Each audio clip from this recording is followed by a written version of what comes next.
everyone, if we have an audience. I don't know if we do yet. It's fine. If we don't, they can watch the recorded version later. We'll just continue with the show like we have an audience. Yeah, it looks like we have a few people. We got like 3 people. Okay. So today we're back with our opening season of Realistically, a show where I don't even know what our opening line will be. We'll think of a clever one for next week. Yes. How about that? Hello, Philip. Hello, Mr. Difficile, right? Am I saying that right? Difficile? Oh, Difficile? Italian? I always read it as Mr. Difficile. Oh, I'm Like American, so I read everything like an American. Yeah, I thought it was Italian. It could be. I don't know. Okay. Maybe we'll find out someday. But anyways, we got a new theme song too. So we got a new theme song. It's really awesome. It has like some Indian vibes to it. Yeah, it's kind of neat. I just heard it today, so we'll put that together. We won't be opening with the Lit with Lenin song anymore. Yeah, I'll be sad. No, we'll have to listen to whatever. Well, next week, January 24th, it will be the 100th anniversary of Lenin leaving this world. Oh yeah, that's the saddest. That's so sad. If there's like one person I could bring back, it'd be Lenin. But has he left the world? Because no, I saw him. He's sleeping. Oh, they like both pronunciations. So Mr. Difficile, Difficile.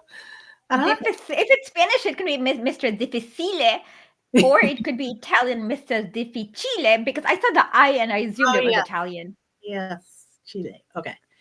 All right. Enough about talking about your name. Sorry. So this week, South Africa opened its case against Israel for genocide in the Palestinian territories. Yeah. Yes. Of course, the Israel and U.S. are not signatories to the Rome Statute, so they cannot be tried in the ICC. The ICC, they can do the ICJ. So well, kind of. Well, because they're part of the ICJ, they're not part of the ICC. Yeah, but I think the ICJ is like something where the UN Security Council members, like the US, has unilateral veto power. Well, I mean, right now the president of the ICJ is the American. Ah, okay. So this is a kangaroo court. Yeah, and it's changed, and so that's changing on February 6th. So her term is up on 2024, February 6th. So who will be the next president? Like from what country? I don't know if they voted on it. I didn't. I should have looked that up, but I haven't really looked at it because I think what people are assuming why South Africa pushed, because it sounded like Israel wanted more time before they went, but South Africa pushed to get this state because I think South Africa, it seems like they want an answer by February 6th. Because it'd be a different court then, so they have to rule on it. That makes sense, and this way they can show what a kangaroo court the ICJ is. Yeah, I mean, whatever they say, and Israel's going to do what Israel does, but I don't I hear things like, oh, maybe this will make it harder for the U.S. to give them, they might get kicked out. They might, but I don't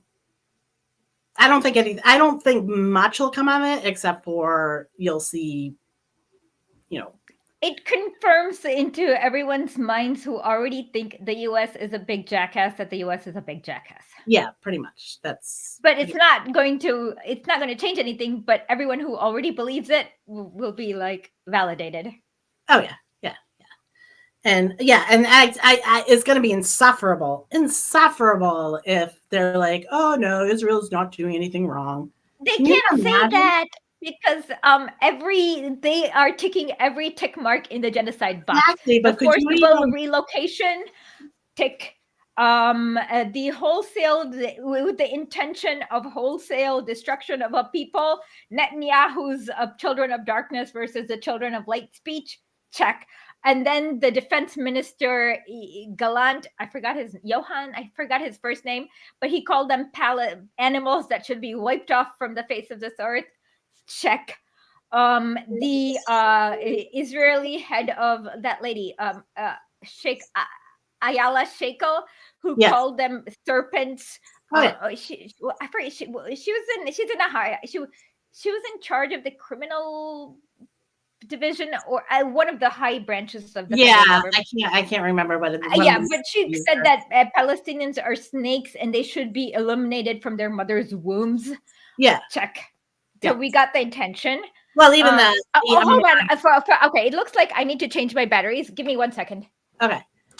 But like what I was saying, like it even like when they were talking about like, oh, there's just so much we can't address it all. You know what I mean? Like, oh, there's so much. There's too much evidence for them to address it all. And so they did not address a lot of a bunch of the videos. They didn't address the one where the soldiers were. They didn't address, they only, if I remember correctly, addressed the Netanyahu one where he invokes Amalek, and they came up with a newer statement on it. And then they're trying to say that Amalek is not what it is. Like, not what the meaning really is, that we misunderstand it.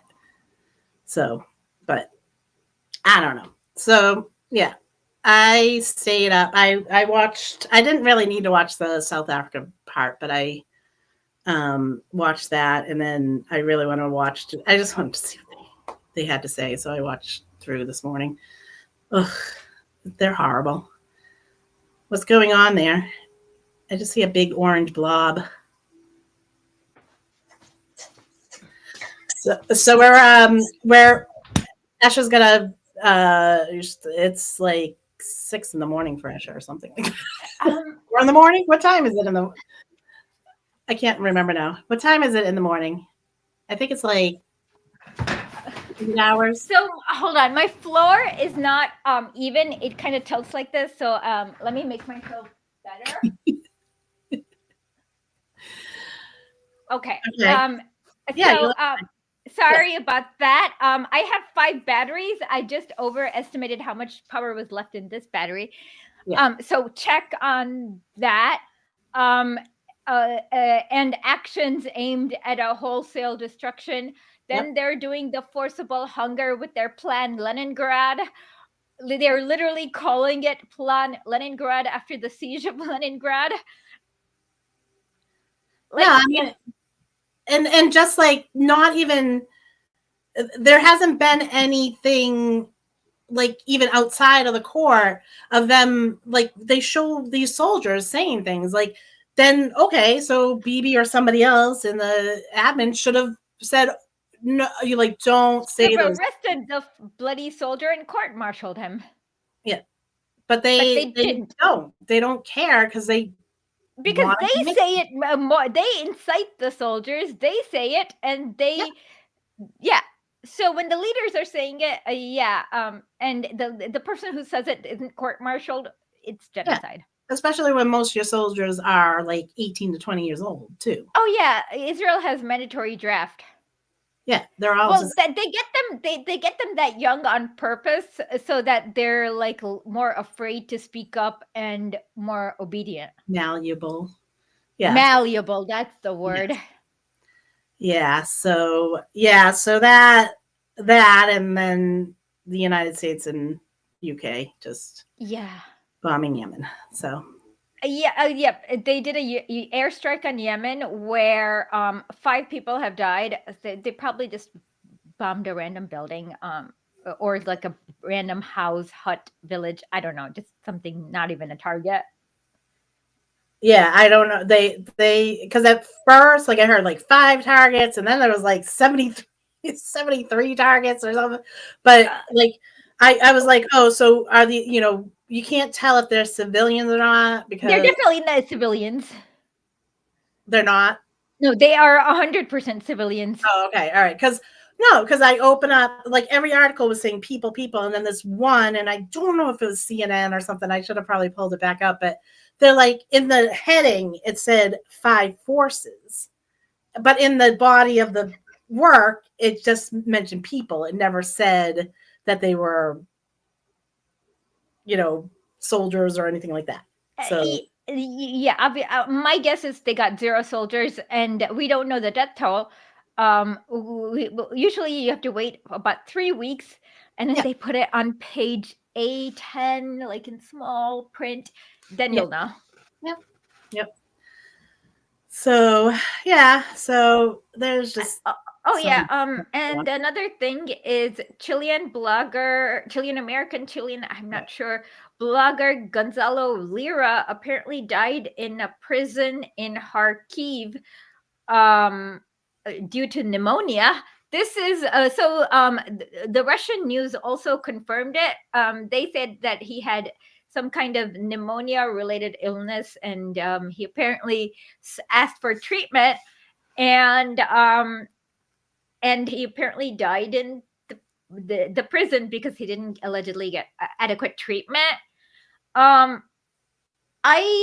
There's a lot of questions about him that are not answered, so that's why I've been pretty quiet, because, well, he had a weird checkered past. Yes. He was a Pinochet supporter. He used to be one of those rape activists, not just a men's rights activist, but men's rights. No, not just a men's rights. It was like worse. It was more over the top than that. No, I knew, like, that's what I found out about him. So that's kind of what turned me off. But well, the Pinochet thing turned me off. That I just found that out today. I didn't know that. Oh yeah, he was like a big supporter of Pinochet. He made helicopter jokes. Like, it was just pure disgusting.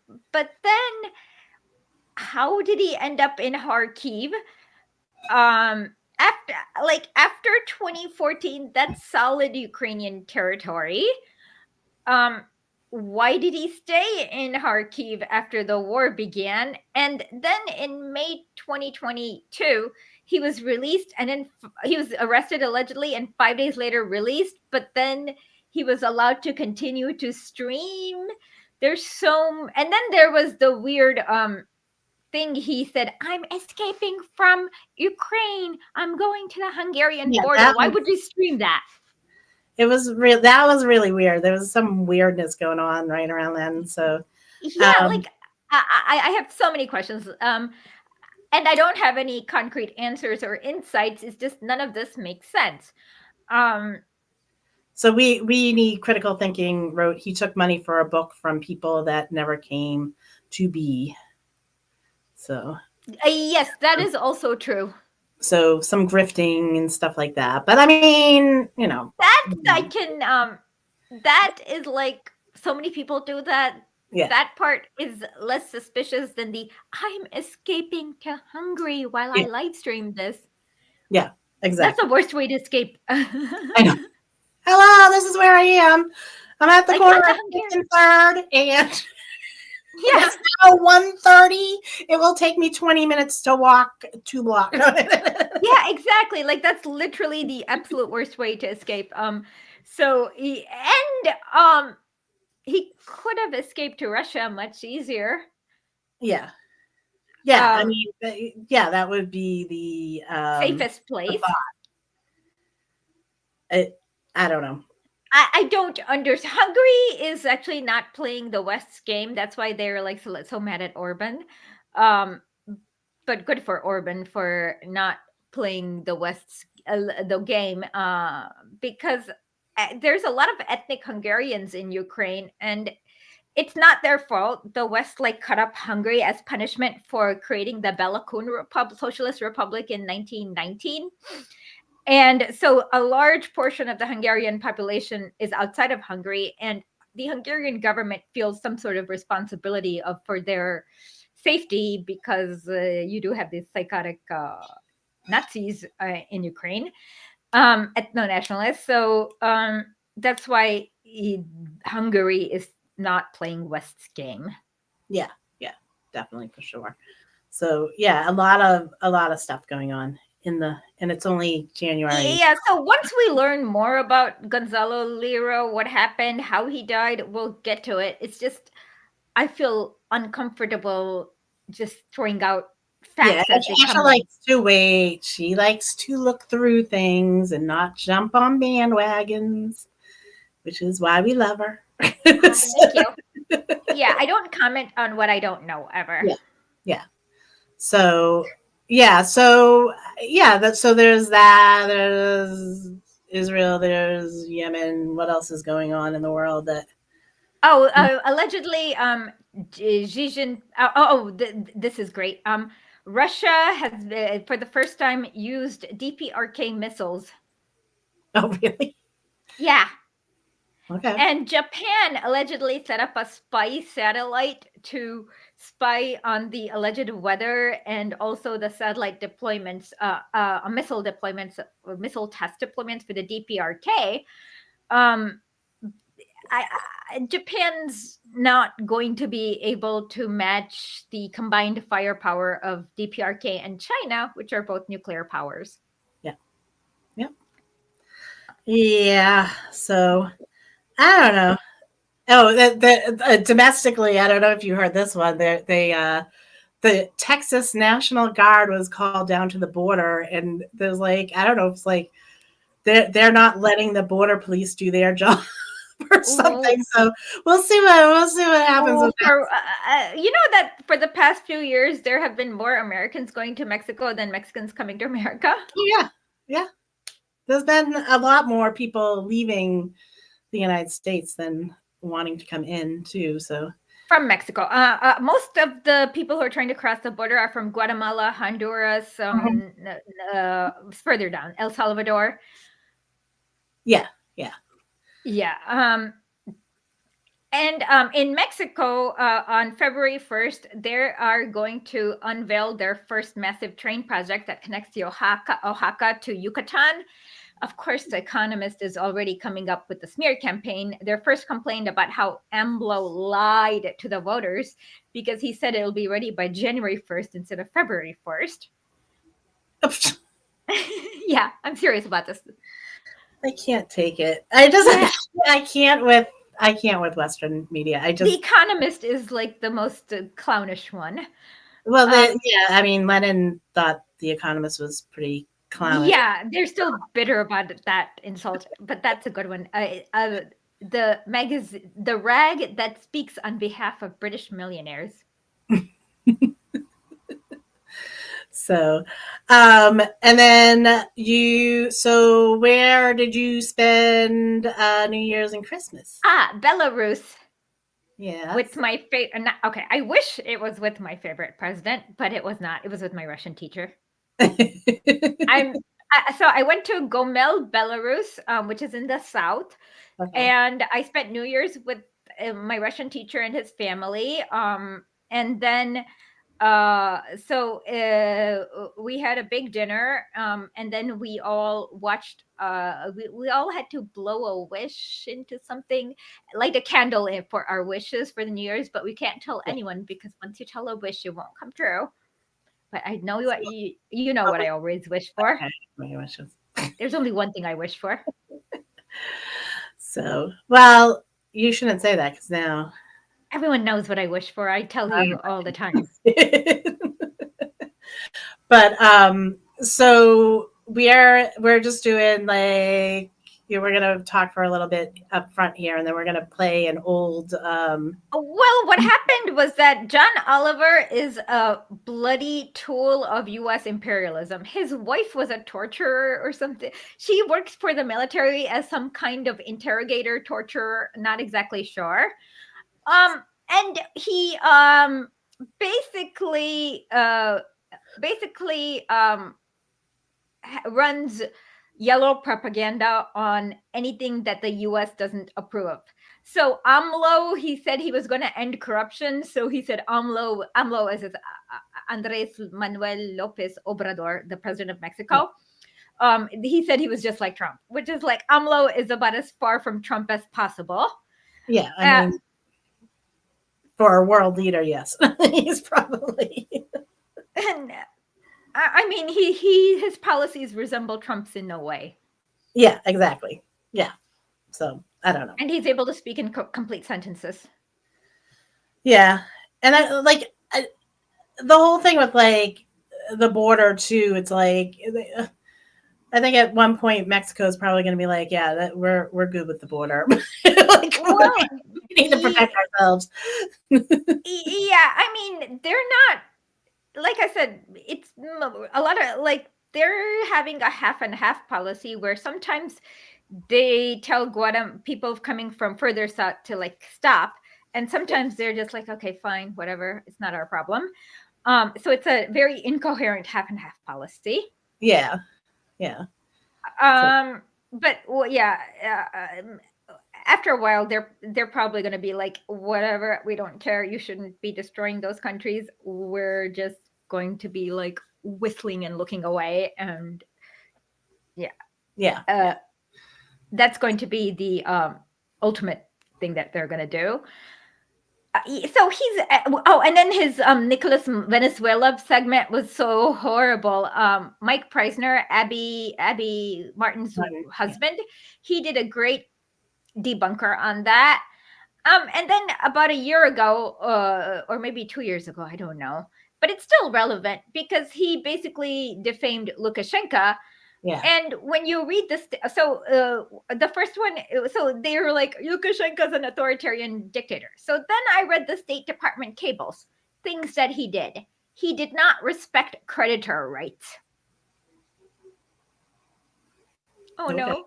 The poor banker is not getting paid back for his... Another thing, he forced factories to pay their workers on time. What just happened to your video? My video is perfect. No, your video is perfect now, but you stopped for a second and you had like a thumbs up of okay. My video's okay. I didn't notice that. Maybe I just saw it on the air. Maybe it didn't happen on the regular video. I don't know. I don't know. Okay, my video. It was like a thought bubble and a thumbs up. So maybe they liked what you were saying. I don't know. Yeah, maybe. I don't know. And then the funniest one is when this BBC reporter or some European reporter asked him, "What do you think about democracy in Belarus?" And Lukashenko, in all seriousness, says, "Because I'm a dictator, I have a hard time understanding democracy." And everyone in the hall bursts out in laughter, which is not what they would do if it was a real dictator. Yes. Yeah. So, and then you see in the video that John Oliver's saying that he admits he's a dictator. Like exactly. And I'm like, no, it was a joke. Any idiot can tell that he was joking. There's a whole bunch of people we should say hi to too. Okay, can you turn? I have to turn on the chat. Okay, give me 1 second. Okay. Okay, can you just let's see. We have 31 people. Okay. Hi, where Pilgrim, Cobra, Comandante Cobra. George, and yeah. The wall is really to keep the people in the USA. Well, that was we wrote an article, but that was the purpose of the Berlin Wall, is to keep the Nazis outside the West, where it was a Nazi safe space. Yeah. Howdy, Rob Granis. How's Rob? Hey, Rob. So yeah, but that's so okay. That is exactly right, and so he's such a bloody tool of imperialism. The first time we did this, he basically copyrighted, like did a copyright violation, even though ours is fair use. It's just that he lied in every sentence, so we had to debunk every sentence. Okay, is that why I couldn't find the video? What video? On YouTube. The John Oliver, the one that we're replaying. Yeah, that's why I asked you to take it down, so we're putting it back up. Okay, all right. So then, since I went to Belarus, and this is such a good video where we can debunk every stupid thing they say about Belarus, I thought it would be good for us to watch it and talk about what a tool John Oliver is. Yeah. So, what else? What else is going on? Anyone in the chat? Oh, it's snowing a lot here. Oh, is it? Yeah, a lot. You're just coming out of white nights, right? No. It's black nights. White nights is in June, where the sun never sets. In December, it's black nights because the sun is only around for about 3 or 4 hours. Yeah, so you only have a few hours of daylight. Yeah, well, now it's like 9 a.m. to about 4:30 p.m. Yeah, that's not too bad. That's in December, it's December 21st, literally 2 hours. I fell asleep. I woke up a little too late, and the daylight was gone. And but I actually prefer December to June because in December you can just look outside and just sleep and not feel guilty about sleeping Yeah. at 4 p.m. Yeah. But in June, you wake up at 5 a.m. and you think, "Oh my God, it's 10 a.m. I need to Like wake up and I miss doing so much. yeah." So yeah. So yeah, in December at 8 a.m., you're like, "Oh, I'm gonna sleep for 2 more hours." So yeah. So I don't know. Is there anything else you want to talk about, or you want to? I can talk about anything. Do people have any questions or something Yeah, else? let's give them a couple of minutes to ask a couple of questions. And Oh yeah, also please use super chat and go to historically.net and become a paid subscriber. We are going to have lots of awesome content this year. We are doing a makeover on our podcast where we'll have deep dive mini documentaries instead of like little interview shows. We'll have interviews if it's like related to the documentary thing, but yeah, it'll be a deep dive. So our yeah, first topic is all about fascism, where we debunk every stupid myth that you learn about fascism. yep, yep. So they're putting her and Matt have been doing a lot of work on the Oh back yeah, end. Matt came over when I was in Connecticut. He came over to Yeah, our house and we did a marathon session. yeah, yeah. So and Any we'll have, Alex Marquez asked anything interesting to note about the ICJ Palestine case. Janet?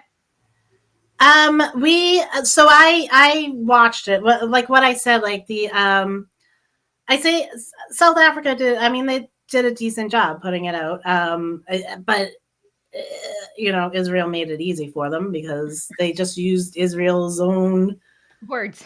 their own words and their own and I like that the guy, I can't think of his last name, his first name was Max, he was one of the later ones, and he was saying like we're not using like almost like the atrocity porn, like we're not using the nasty videos where and they did, they constantly played they were playing videos up, and they weren't using like, and I was wondering why they weren't using some of the nastier ones, but that made more sense because Israel already stated that they were their main evidence was their doctored video from October 7th.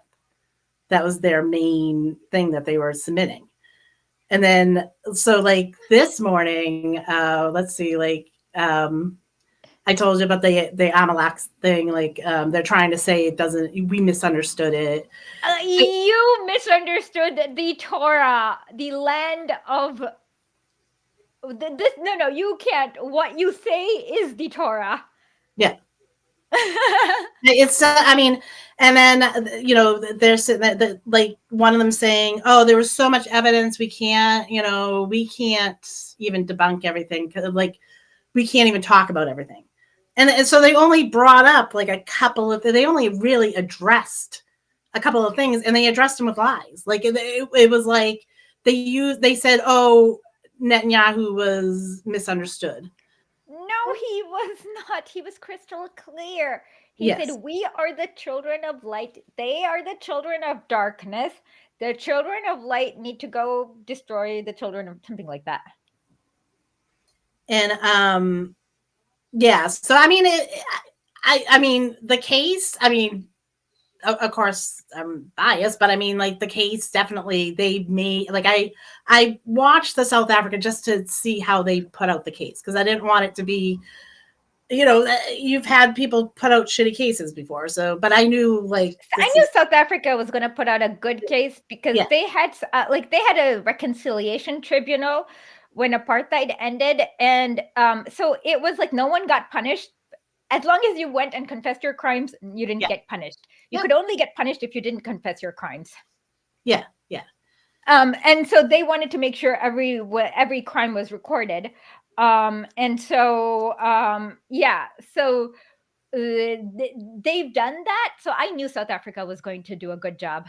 yeah. And I mean, of course there's they were going to try to claim it was like genocide is only like the Holocaust. Like you Well, can't.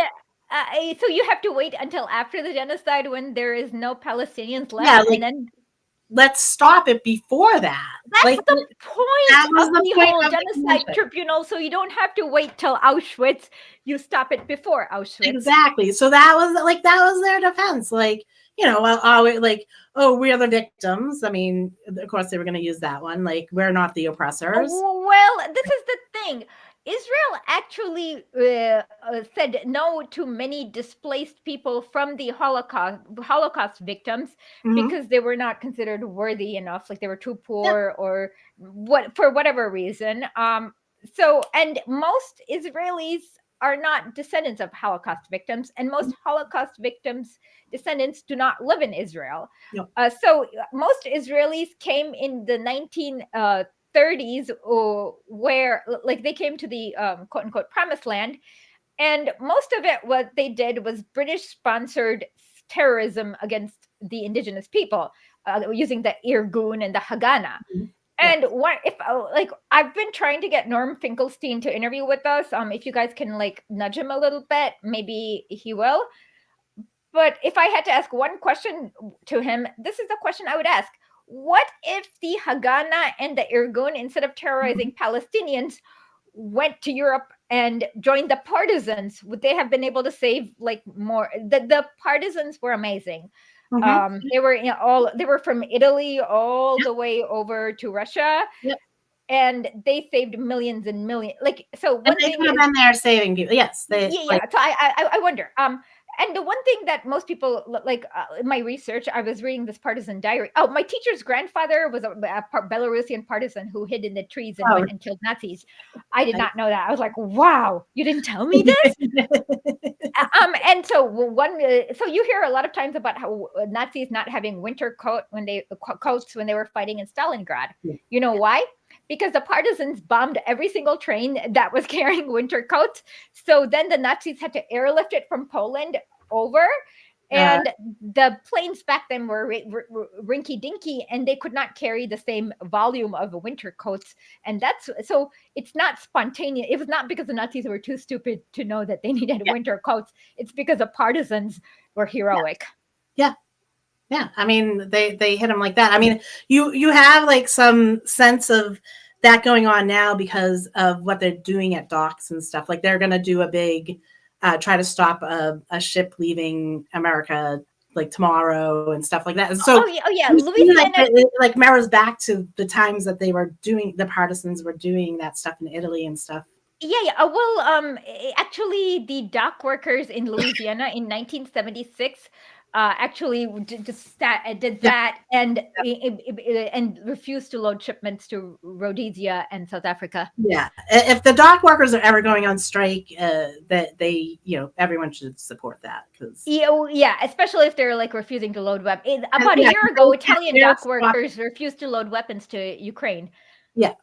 And no one could really make them do it. And most people who are not dock workers can't do it. They can't even it's not easy to find replacements to lift like that level of heavy machinery. Yeah, definitely. So, okay. Yeah. Somebody asked, what is your opinion of Claudia Sheinbaum?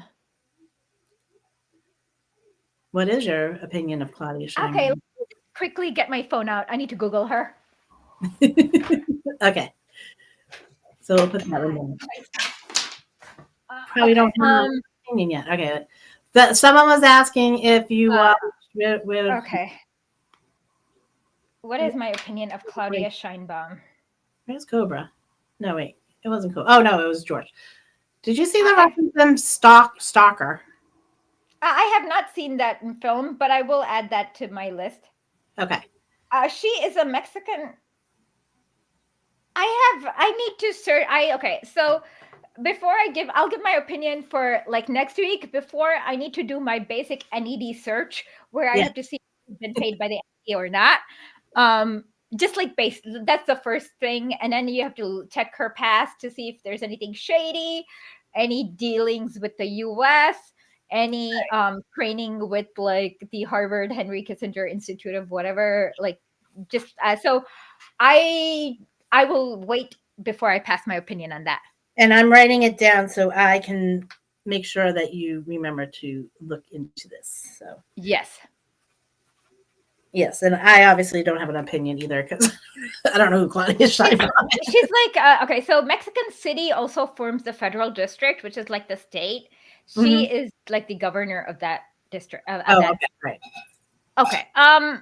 So I have not watched the movie. Yonmi the travel. Okay. Where are you at? What are you looking at? Oh, so we're talking about Stalker by Tarkovsky. Daryl Davis says, I don't know how to say, but to say it, if you invite me on the next time, my phone will not die.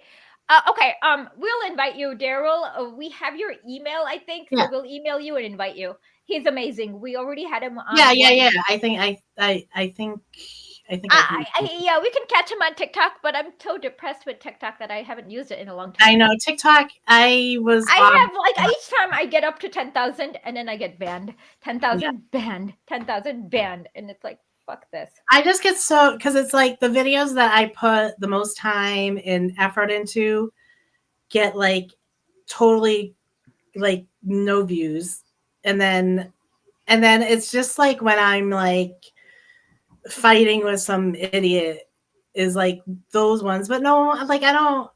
That's I not don't mind. Once I got banned because this libertarian nerd like made a comment, cited a source and made a comment about Nicaragua's literacy program, and I just joked that it looks like you could use some of the Nicaragua's literacy program because this is what your source said, and that I highlighted it, and it but hurt that dork so much that he had his 80,000 followers mass report me, and I got banned. Yeah, thank you, Daryl. So Daryl's telling me because nope, that sucks. Nope, that wasn't what I meant to put up. I'm still writing. She's running for president, so that's why. Because somebody she's asked not yet running for president, but she might be. Okay. She might be eligible. There is hype about her because in Mexico, Yeah. I think you can only run for like there's a 120. No, it's 3 months before. Like it's weird. It's like 3 months before you have to sign up, and then you're only allowed to campaign for 75 days or something like that. Yeah, it's a lot different. Yeah. It's a very much yeah. They can't, they won't let you have a clown show. Yeah, and that's in most other countries the clown show is not allowed. That's this year they're having it. I think it's next year, maybe, or this year. No, it's this. I think it's this year. Yeah, I can't remember how. It's usually 6-year term. AMLO it's a 6-year term. So if he was in an 18, yeah, 2018. Yeah, that sounds about right. Okay, so it's probably this year. So Petamillo's TikTok got banned. Okay. Do you have any books for sale? I am still writing my book. I can send out some kind of preview, but I'm actually writing it backwards because I was getting so overwhelmed there's so many sources. Like it's different, like history here is different from history in the US because they're ashamed of the history. Here they're not. So you have like 10,000 sources. Like I like partisan diaries. It's like when I went to the archives, it's like I could like it was a whole room full of partisan diaries. Yeah. So I was getting source overwhelmed and I was trying to use too many sources and tell too many stories. So what I've been doing now is writing the book backwards. So I start with the liberation of Berlin, and then I am going right now. I'm writing about basically how they're defeating the Nazis from like basically what is it called, from Dnieper to Oder. Okay. Yeah. And then I'm writing about the partisans, and then Barbarossa. Like I'm going back. I'm writing it backwards so that there's less room for me to be overwhelmed with too many sources. So the last chapter I write will be about the Tsar. All right, that makes sense. Daryl might get a podcast together. That would be good, Daryl. And wow, there's a lot of different. Carlos is saying evangelical Christians are pretty insane. They think Zionists will bring Jesus to earth. Yes, that's one of the so many. That's why they want a Kurdistan to it, like some sort of mythical biblical. Like, what is the mythical kingdom of Kurdistan? Oh, you knew it before. I know it. I'm sorry, my head's like. But then they want like a nuclear war between Iran and Israel. Yeah. And then Jesus is going to come, but then he's going to kill all the non-believers, which means all the Jews are going to die. Yes. And then I forgot what happens after that. Well, so all of them die, and then the chosen Christians get brought up into heaven. So They ascend, to and then heaven. there's a 1,000-year war for everyone that's left. There's a 1,000-year war, and we have to fight demons.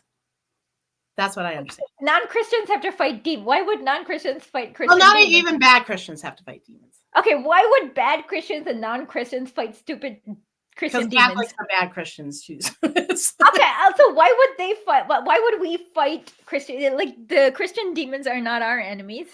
Why would we fight them? Because they're just going to come here and pick a fight with us, and then we're just going to have to fight them, I guess. Yeah, that makes no sense. Like, your demons are not. I don't have any problem with your demons. They're not my enemy. I'll have a beer with your demons. What? I'm going to go out and have a beer with their demons. Exactly. That would be funny if that's what happened. Tony's asking if you're familiar with Belarus, the last Soviet republic by Stuart Parker. Unfortunately, okay, I have heard of the book, but I have not read it. I've heard great reviews about it, but I have not read it.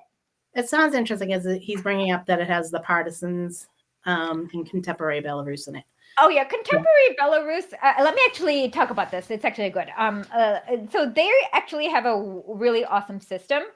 So it's actually, they've kept a lot of the Soviet. So Ukraine used to have, like, Ukraine about 30, 40 years ago did not need to buy bloody weapons from anyone because they were manufacturing their own effing weapons.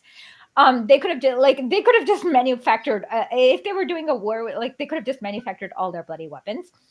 But thanks to the West, which deindustrialized and did a lot of bad things, sold off all their industries, they don't have any industries to manufacture their own weapons, so they have to keep buying weapons from the West. Well, Belarus has a lot of agricultural hard industry, like tractors, all the agricultural sifting machines, and whatever other things you need to make food. And so they've been, like, working with a lot of African countries, India, in order to like, sell their hard machinery, which is great because it's helping feed millions and millions of people. Yeah. And it's a lot of these industries are in the hands of the state. They also have something called a 13-month salary. That means you work for 12 months, but the corporations have to pay you for 13 months. So you get a bonus. It's like a December bonus that is mandated by law. Nice. And their healthcare system is really awesome.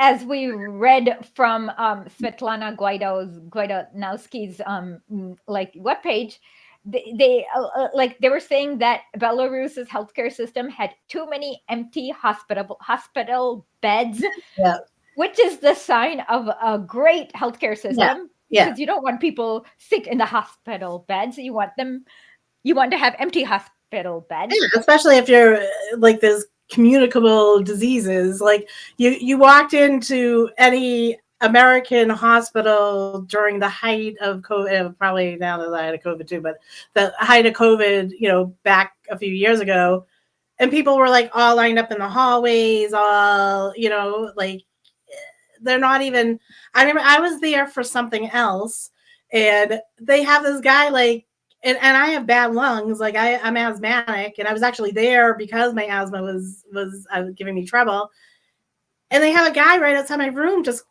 coughing and coughing and coughing. This is, like, right in the beginning of COVID. I'm like, well, the fact that the US ERs are very crowded is, like, a sign of a malfunctioning health system. Yep. Because people, like, when you have a cold, you should not be going to the ER. You should be going to a normal doctor. But because people can't afford it, in Belarus, a normal doctor is like 3 rubles, which is like $1 or something like that. Literally, really that cheap. They have, every city, no matter how small, has a public transportation system, and it's like pennies. Food has Lukashenko banned inflation, so all items that are deemed like food, nutrition, they have a price cap on it. That means you can't sell it for more than that. Right. And so yeah, like I went grocery shopping because when I was in Minsk, because I did like it wasn't an Airbnb, it was kind of like an Airbnb. It's called an apart hotel, so it's actually a hotel, but it has a kitchen in it. And basically, in America, the same amount of groceries would have costed $50 or something like that. It cost me $5 in Minsk. Yeah. So my dad, like, I mean, my dad was an engineer. I mean, he did okay. Like, we don't suffer ever. We never suffered, but like my parents went through, they lost a lot of money in 2008, 2009, like around then. So my dad he never really worried about the money because my mother always took care of it until like then. And then they started worrying and they reverse mortgaged the house and did all that stuff because they panicked a little over it. And but we have it all set, and it's me and my husband and my father living here. And my father, he decided to look over stuff to like, because I was talking about doing a budget for what we spend in the house. So he took it all out and he was looking through his bank statements because we split doing the food and everything like that. And he's like, we spend so much money on food, like $1,200 in a month. And I'm like, wow. well, I mean, that included us. We were getting like one takeout a week too. No, but that's like 3 people. Okay, so in Russia, I spend about $10 a week, so maybe $40 a month on food. Yeah, no, it's definitely per person. It is at least $100 a week. That's crazy. I feel like I'm so glad I forgot that part because I feel like so much. Yeah, grocery shopping. I don't ever have to worry if I have enough money or not. Yeah. And I can like I don't even think about it. I just box everything. I just have a list and I put ding ding ding ding, and it's great. Yeah, and the whole thing is $10 a week for me. Grocery shopping here. Yeah, so they raise the prices on things for whatever reason. Because like it's not price controlled. All Yeah, they have to because do of the is say egg you thing. cannot sell your tomatoes for more than X. But now that we don't have a problem, they never took the prices down. And Yeah. all the White House said was like, tisk, tisk, you shouldn't do that. They didn't like make any like, okay, you know what? Your eggs should not be $6 a dozen. I know. Yeah. I heard about it. That's just crazy. Eggs here are I forgot, but here it's only 10 per carton, but it was like it's less than 100 rubles. So about 90 rubles is $1. So it was less than $1 for a whole carton of eggs. Esha actually visited Minsk. She's living right now currently in St. Leningrad. Leningrad. Yeah. Yes. I don't like the old new name. That breaks my heart. But luckily, luckily every place that is okay. So it says, "Hey, welcome to Heroes City, Leningrad," and then on small print it says St. Petersburg. Good. So it's like, yeah, I love it. In front of the train station, it also says Hero City, Leningrad. That's the way it should be. St. Petersburg. St. Peter. Yeah, and so then they had to change it to Petrograd because it's during World War I because it was too Germanic, and then they changed it to Leningrad. Yes.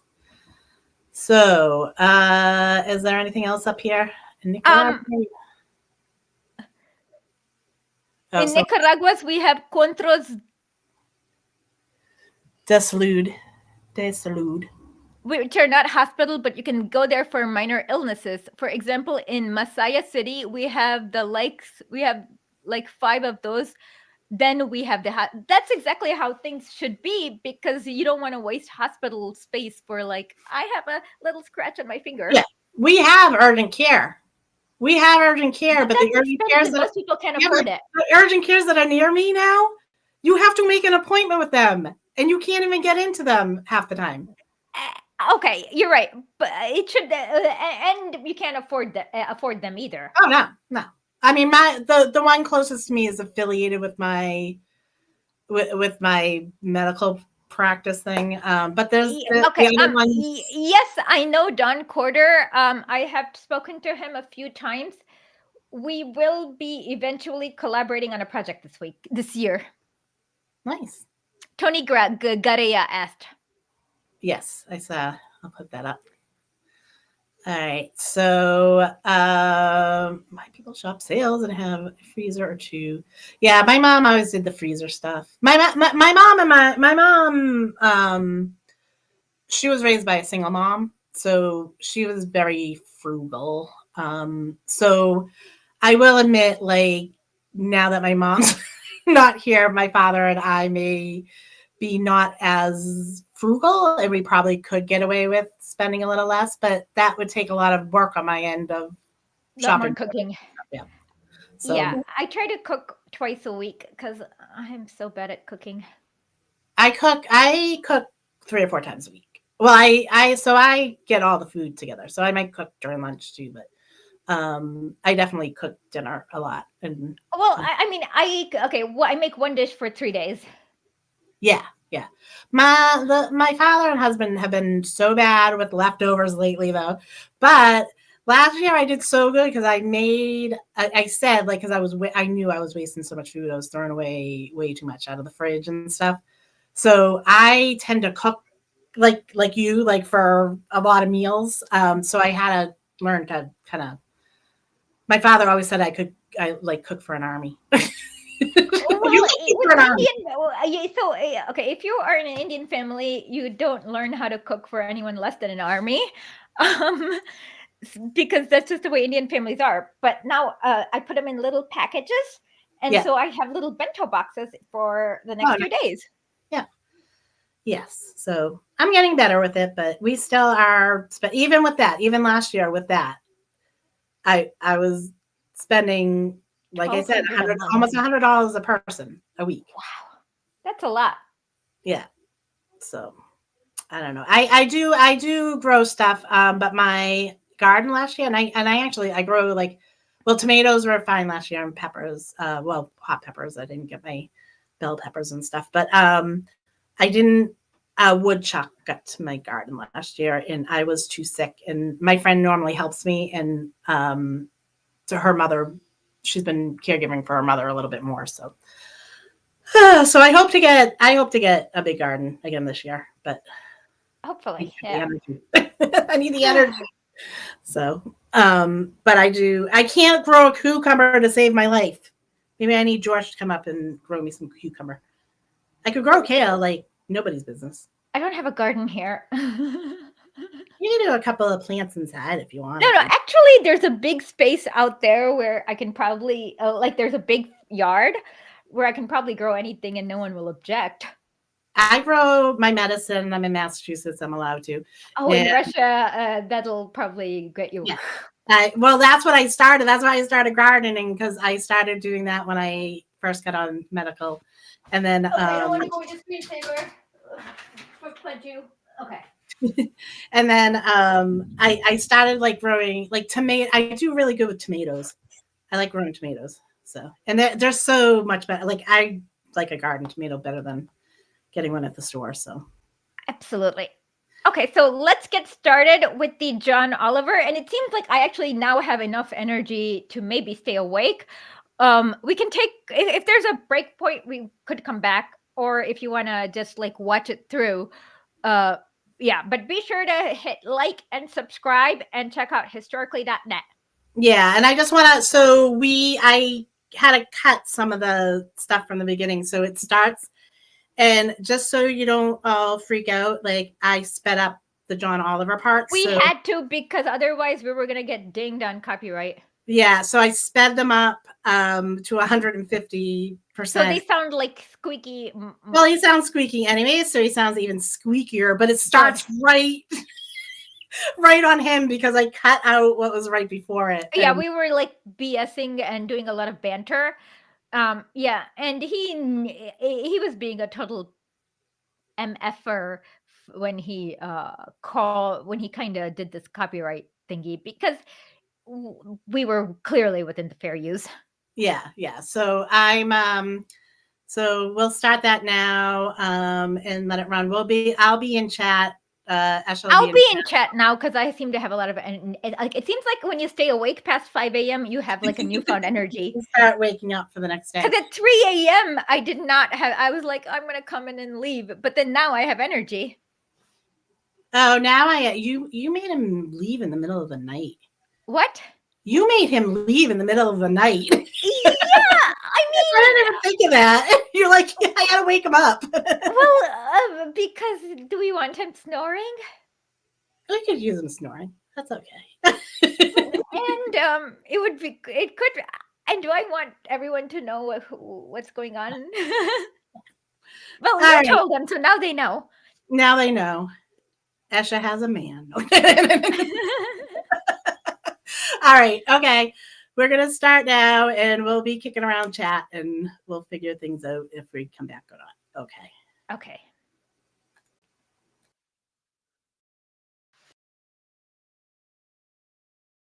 Specifically, we'd like to talk about Belarus's president and autocratic leader, Alexander Lukashenko. Autocratic leader, come on. That's just cringe. Okay. Belarus popping up with increasing regularity, especially since last August, when they had a highly contested election which made international... Highly contested election. Okay. Highly contested. Okay. What? Yeah, highly contested by She didn't even manage to look like she got second place. Are these the same people that is it highly contested by the same people that are like counting exit poll votes in Bolivia? Oh yeah, I forgot about that. Where we did an episode where we interviewed this mathematician. No, they are the opposite of the people. They love Hitler.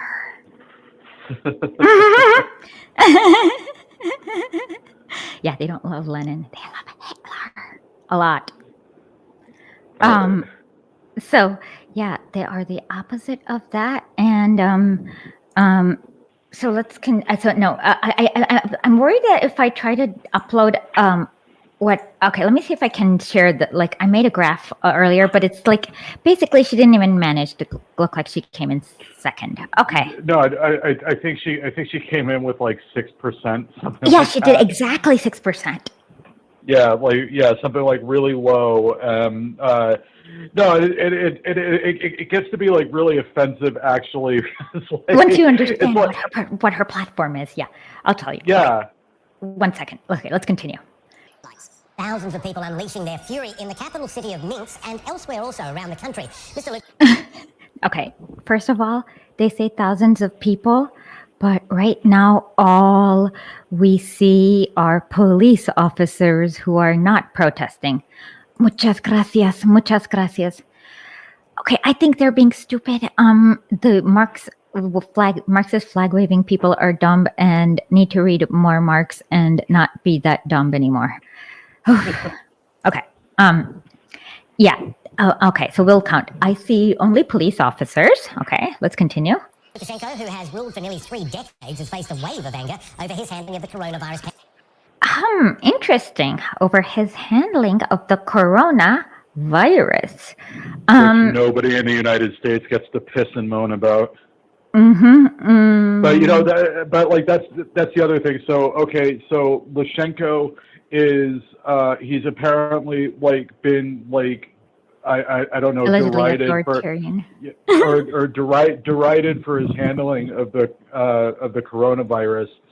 Yet it's supposed to be like this unthinkable thing that a woman running on a platform of we have too many ambulances didn't crack 10%. Hospital beds and too many doctors too. Okay. Yeah. Okay. Yeah, and she didn't crack 10%, but everybody's real mad at Lukashenko for botching the coronavirus response. Okay. Allegedly. Yeah. All of a sudden it all makes sense. Did Lukashenko do a good job? I don't know. I'm not Belarusian, but in the response to a pandemic, voting for the too many ambulances lady seems ill-advised. Too many hospital beds and too many doctors. ambulances, too many doctors, too many hospital beds. Like, I mean, in a country of grown-ups like that, it makes sense she would lose terribly. Okay, so let's continue. I don't find it an unusual proposition. Pandemic and the economy as well. Despite that, official state... Yep, we got it right, for God. Overwhelming majority of 80%. It's true, they claim Lukashenko won with 80% of the vote, which was... Okay, let's just look at her platform and let's... okay. I'm going to share the platform and let's look at her platform to see maybe if there is a logical reason. Okay, let's start. Why don't we just start with the... And an important caveat for like reading her platform is to know she has no political experience whatsoever in any capacity. She was an English. She was like an ESL teacher in Ireland, like before she became a YouTuber's wife, and like that's her entire career trajectory. Exactly. Okay, so let's look at that. So it's kind of funny because the minute I downloaded this her platform, it just disappeared from the internet, but I still have the backup.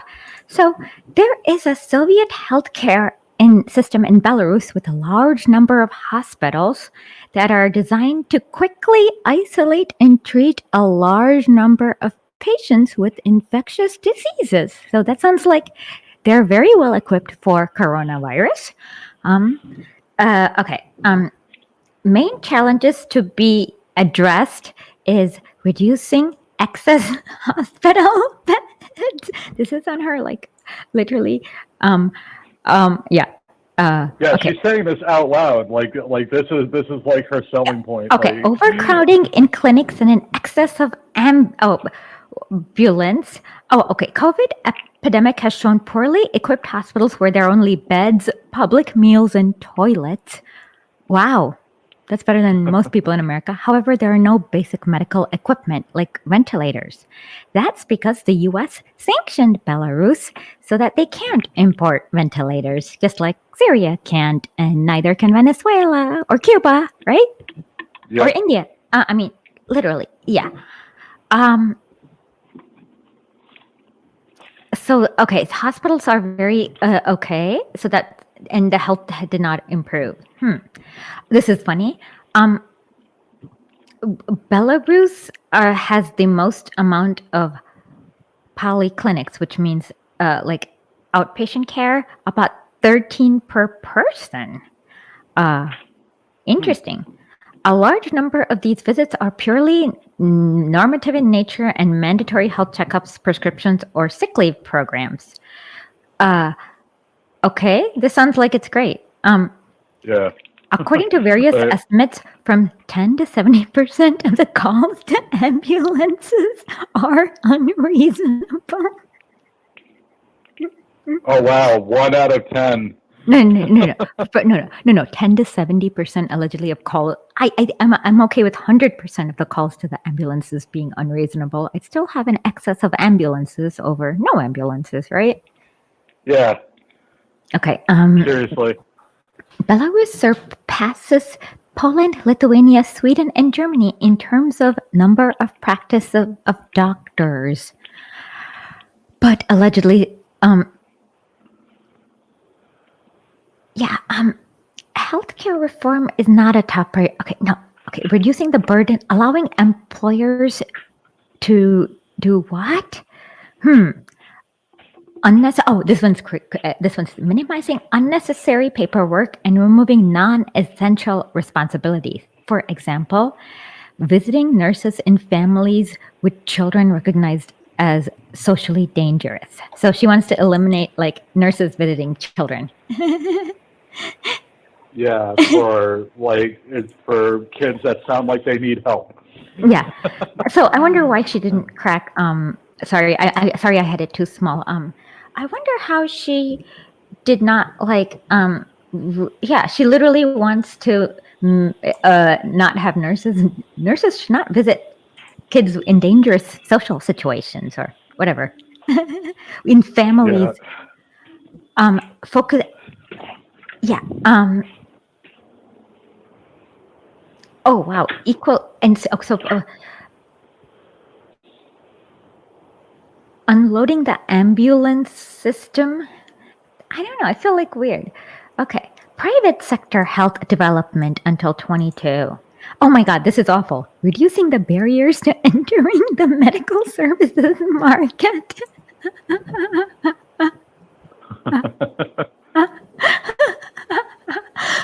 So now, this is just her healthcare platform. Everything else is her education platform's pretty bad too.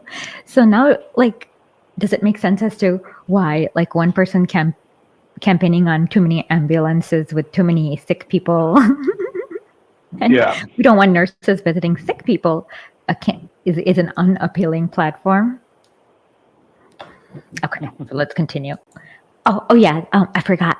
Belarus lost like I think 1/4 or 1/3 of its people to the World War II, and somebody in her team also praised Hitler, but that's also I'm sure that had a bad effect. But let's continue. It was immediately fishy for a couple of reasons. One, the massive protest that followed. And two, That is not the massive protest that followed. This is the wrong protest. But yeah, sure. There were maybe 1,000 people, but I think there are 10 million people in Belarus. So this is like nobody. the idea that any Any man could still be popular after nearly 3 Well, decades in the if you want to public eye. if you want to go by that, like, I mean, following that logic, since the election of Joe Biden was met with like a bunch of rednecks storming the Capitol, that means Trump's the real president now.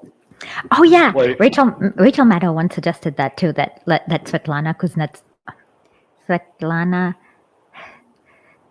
Tikhonovskaya. Yeah, I don't know why I got the wrong name. Tikhonovskaya may have won the election. Also, it's not about him being popular. It's about voting for the lesser evil, and Belarusians understand. Oh, we like ambulances and hospitals and doctors.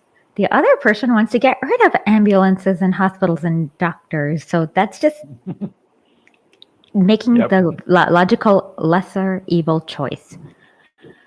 Oh no, they do it on purpose. What they do is what's his name? Brian Berlectic. What they do is they take overly close up like photos like this to make protests look bigger. And I know what's his name? Alan McLeod once actually literally counted all the people in this one protest, and I've also done this where they said hundreds, and in this Myanmar protest there were like 36. So I've only had this show for 8 years, and even I can barely stand the sight of me. yeah, and we all hate you, but Lukashenko's not you, so go away. And Belarusians aren't just furious at Lukashenko for his handling of the coronavirus, although from the beginning of the pandemic, his mismanagement of it was incredibly reckless. At first, he called the virus a psychosis. No, he didn't. Oh my God. Okay, so this is the really annoying thing is that what Lukashenko needs like whatever that Putin does because he nuance cucks. You know what? So then he speaks to a smart Belarusian audience who needs the nuance cuckery. But you can't nuance cuck with Western journalists because this is what they're going to do to you, right? So he just like goes on and he's like, oh, most of you support me, but then blah, blah, blah. And then he has this like second qualifier. And it's like, no, don't nuance cuck. So I did not have time to fact check whether he really said this, but I have seen him being mistranslated. Putin's always mistranslated. Same with the Ahmadinejad. So, but yeah, he also nuanced. Same with any Chinese or Korean speaking. Oh yeah, Xi too. Yeah. Oh no, it's like absolutely terrible. Yeah. Okay, let's continue. He said it was treatable with vodka and saunas. I'm gonna have to. Okay, this feels like a mistranslation. And also notice this is the flag of Belarus, not the other one. And we'll learn about the other flag soon. Hockey game, he denied its existence. I don't understand. There are no viruses. Я не понимаю. I don't. Понять is under. Okay, I don't remember. or I get understand and remember confused, but that's all. And now they have taped over it. Here, did you see any of them flying around? Huh? Oh, yeah. I didn't. Okay, so I'm gonna need. Can somebody find me this original clip without the voiceover? Okay. Yeah, that makes sense, doesn't it? Just look around you. You don't see any COVID viruses, do you? Do you hear any Ebola? Smell any measles? Taste any AIDS in the air? No, of course not. That's how you know they're not here. Yeah. It just feels I like think such a think if anything, like when they translate him as saying, "Do you see any COVID flying around?" He's referring to viral transmission and infection rates. That's probably right. Like, if I was just going to go out on a limb. Okay. I just forgot about this because I was so obsessed with some other thing that John Oliver said that I watched some other clip, and then I totally forgot to fact check this clip. But you're right that he's probably talking about the transmission rates and what they're essentially doing right there is trying to if they translated me into Russian as saying oh, did you catch a cold, and they think I'm literally physically catching a cold, like a baby. Yeah. You're smart. I'm glad I have you because that makes so much sense. Okay, so after this stream, I'm going to check and I will do a follow-up. I will put subtitles on and tell you about the context, I guess. Okay. Okay, so let's continue. I don't know. Does it filter internal links? I have no idea. Okay. What is here is your fearless leader who's about to go and score a hat-trick for the Minsk midlife crises. But Lukashenko's terrible handling of COVID is just the beginning here. He's described himself as the last and only dictator in Europe, which is... He did, correct. But this was the video I was obsessed with. In November 27th, 2012, he definitely did, but that was because they were asking about privatization, and he said, "I'd rather be the last and only dictator in Europe than allow the Yankees to privatize things in Belarus." Yeah, so this is exactly what they always do. You're a dictator when you don't let the neoliberal rape and pillage come in through your borders, and literally nothing else makes you a dictator. Exactly. Just ask Mohammed bin Salman. Exactly. He's never. I mean, they do so much puff pieces on him, and he can bone saw somebody. And yeah, exactly. They do one puff piece every year for each piece Khashoggi was cut into. Oh yeah, I can never forget Tom. Oh my God, Thomas Friedman. Oh yeah, exactly. So yeah, so because this interview was 16 minutes long and my Russian's not too good, it took me a little while to watch it. So to fact check this little thing, I forgot to fact check the previous ones. Sorry about that. Okay. In itself, just an amazing thing to say. Bragging about being the last dictator is like bragging about being the last Radio Shack or the last person to make a movie with Harvey Weinstein. It's not an enviable title. And sadly, for some Belarusians, he's the only leader they've ever known. Aww. Well, it's better than in Ukraine or, oh my God, Latvia. Sorry, not Latvia. Lithuania. Yeah. I interviewed a Lithuanian dissident, and also compare who Lithuania cracks down on.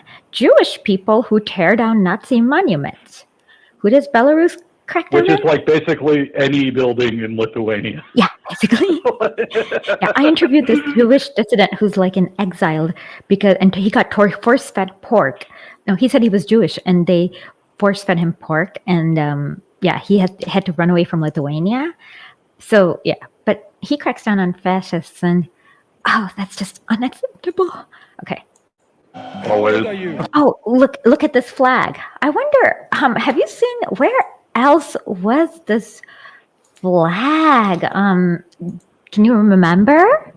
What was the I'm trying to remember what was the other context of this flag? Oh yeah, let's look at the other context of this flag and where it is first used. These protesters. Oh my God, do you guys see this? Oh my God, see the red, white, red, swastika. Okay, so let's continue. Why are they using that flag instead of the actual flag? I am 22. Okay, I'm sorry. Okay, this one's really funny. Okay, so this quote unquote protester is speaking in English. His name is Kirill Kolesnikov, and let's listen to him. For the Minsk midlife crises. But Lukashenko's terrible handling of COVID is just the beginning here. He's described himself as the last and only dictator in Europe, which is in itself just an amazing thing to say. Bragging about being the last dictator is like bragging about being the last Radio Shack or the last person to make a movie with Harvey Weinstein. It's not an enviable title. And sadly, for some Belarusians, he's the only leader they've ever known. How old are you? I am 22. You're 22? Yeah. So your whole life you've lived under one president. How does that feel for you? Well, it feels like shit. Yeah. Yeah, Okay. Oh, interesting. Okay. Since The person who's been in charge for that man's entire life is a hard-boiled egg with a mustache. Okay, let us look at this interesting 22-year-old protester from Belarus. So he is a senior fellow at the Carnegie Moscow Center. Well, Christ, holy shit.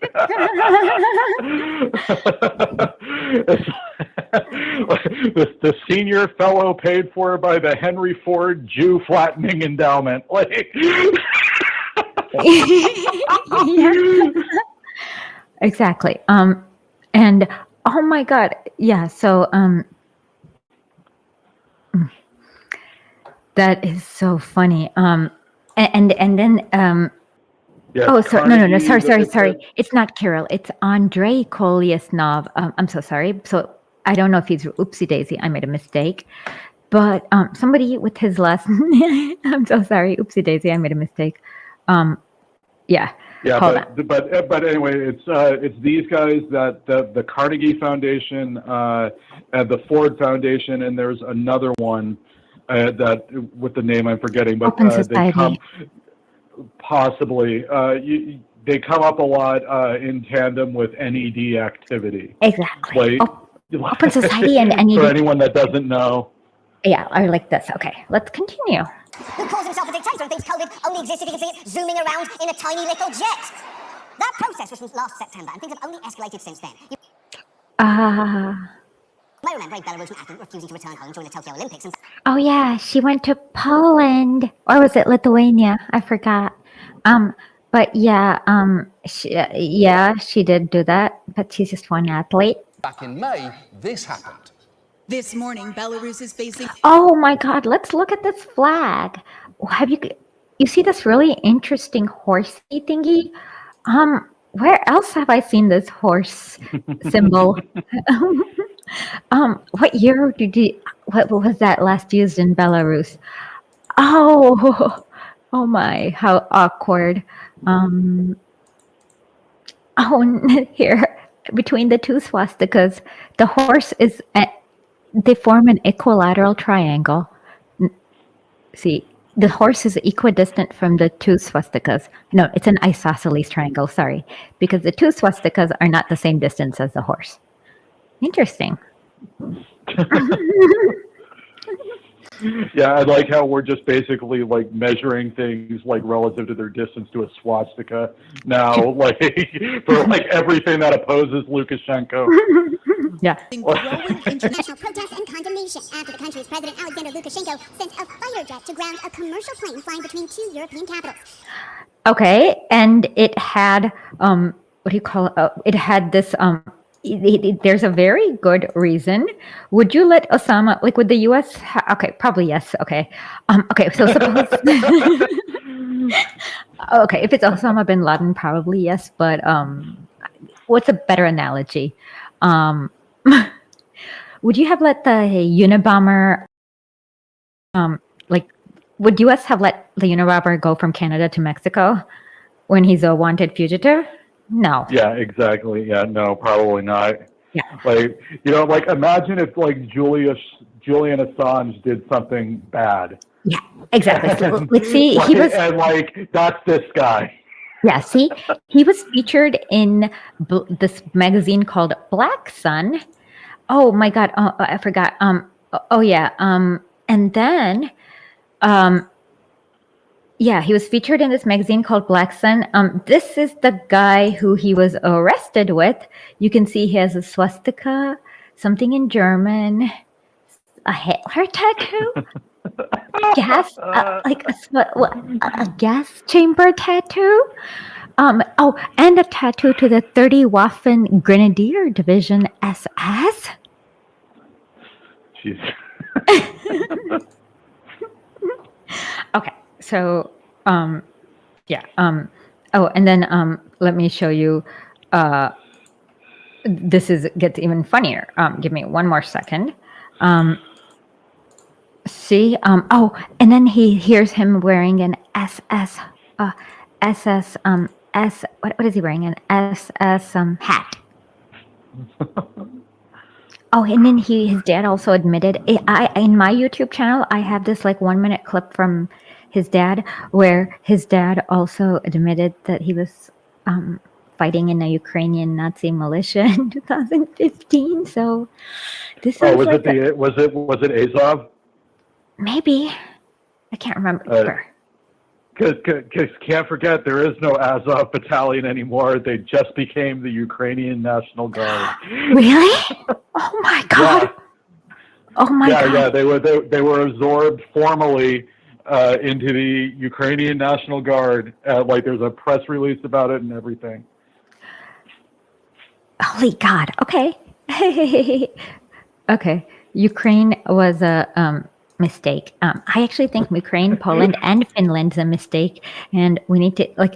Okay, I'm just gonna do a hot take. Don't shoot your wad off on Ukraine too early here. They come up later.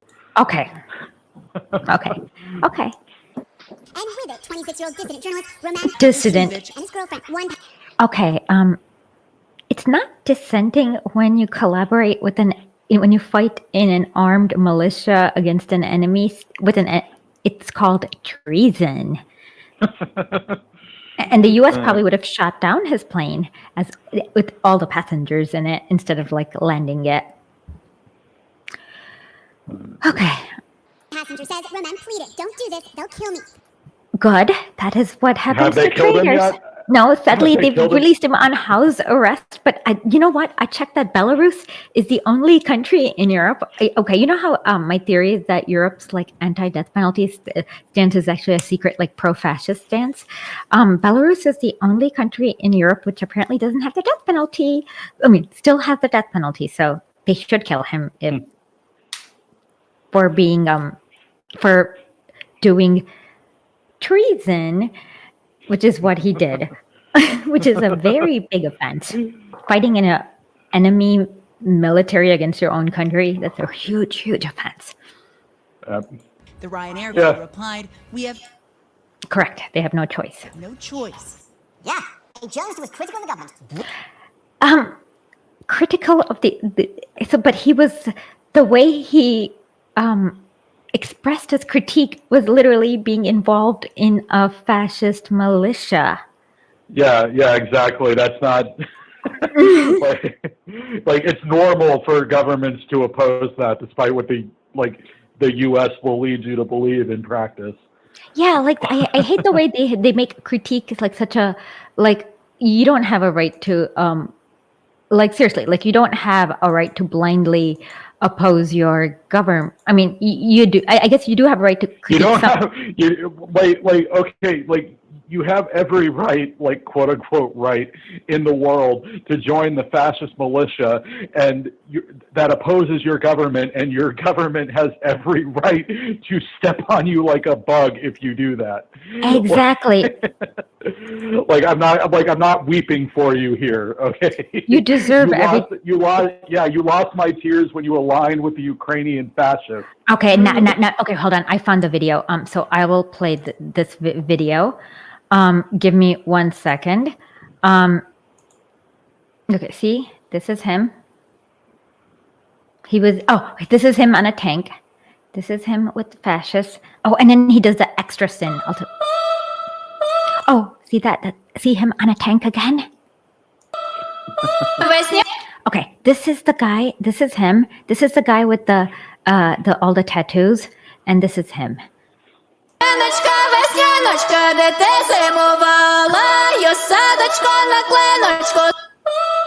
See this? This is not acceptable way to express your dissent. Okay, let's continue. Briefly passed through Belarusian airspace on a commercial flight, so Lukashenko personally ordered a fighter jet to intercept it and force it to land. Oh, wait a minute. Do you guys remember what happened when Evo Morales was on a flight from Russia to Bolivia and he briefly went over European airspace? Do you remember that, Matt?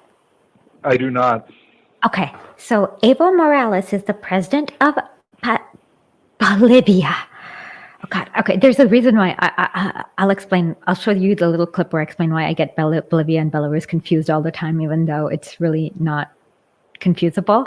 Okay, so so yeah, Evo Morales was so when you're the president, you have a diplomatic immunity, and then the U.S. said he was allegedly smuggling Snowden on the flight.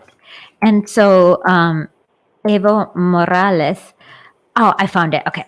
Here's I found that video that they where they do the same thing to Evo Morales. And so we will watch it now and see this. It's very interesting how things go.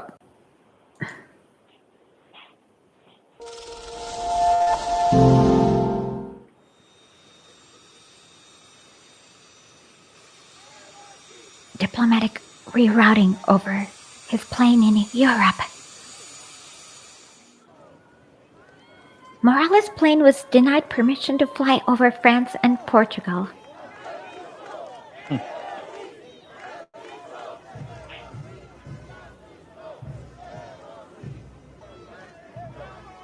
Interesting.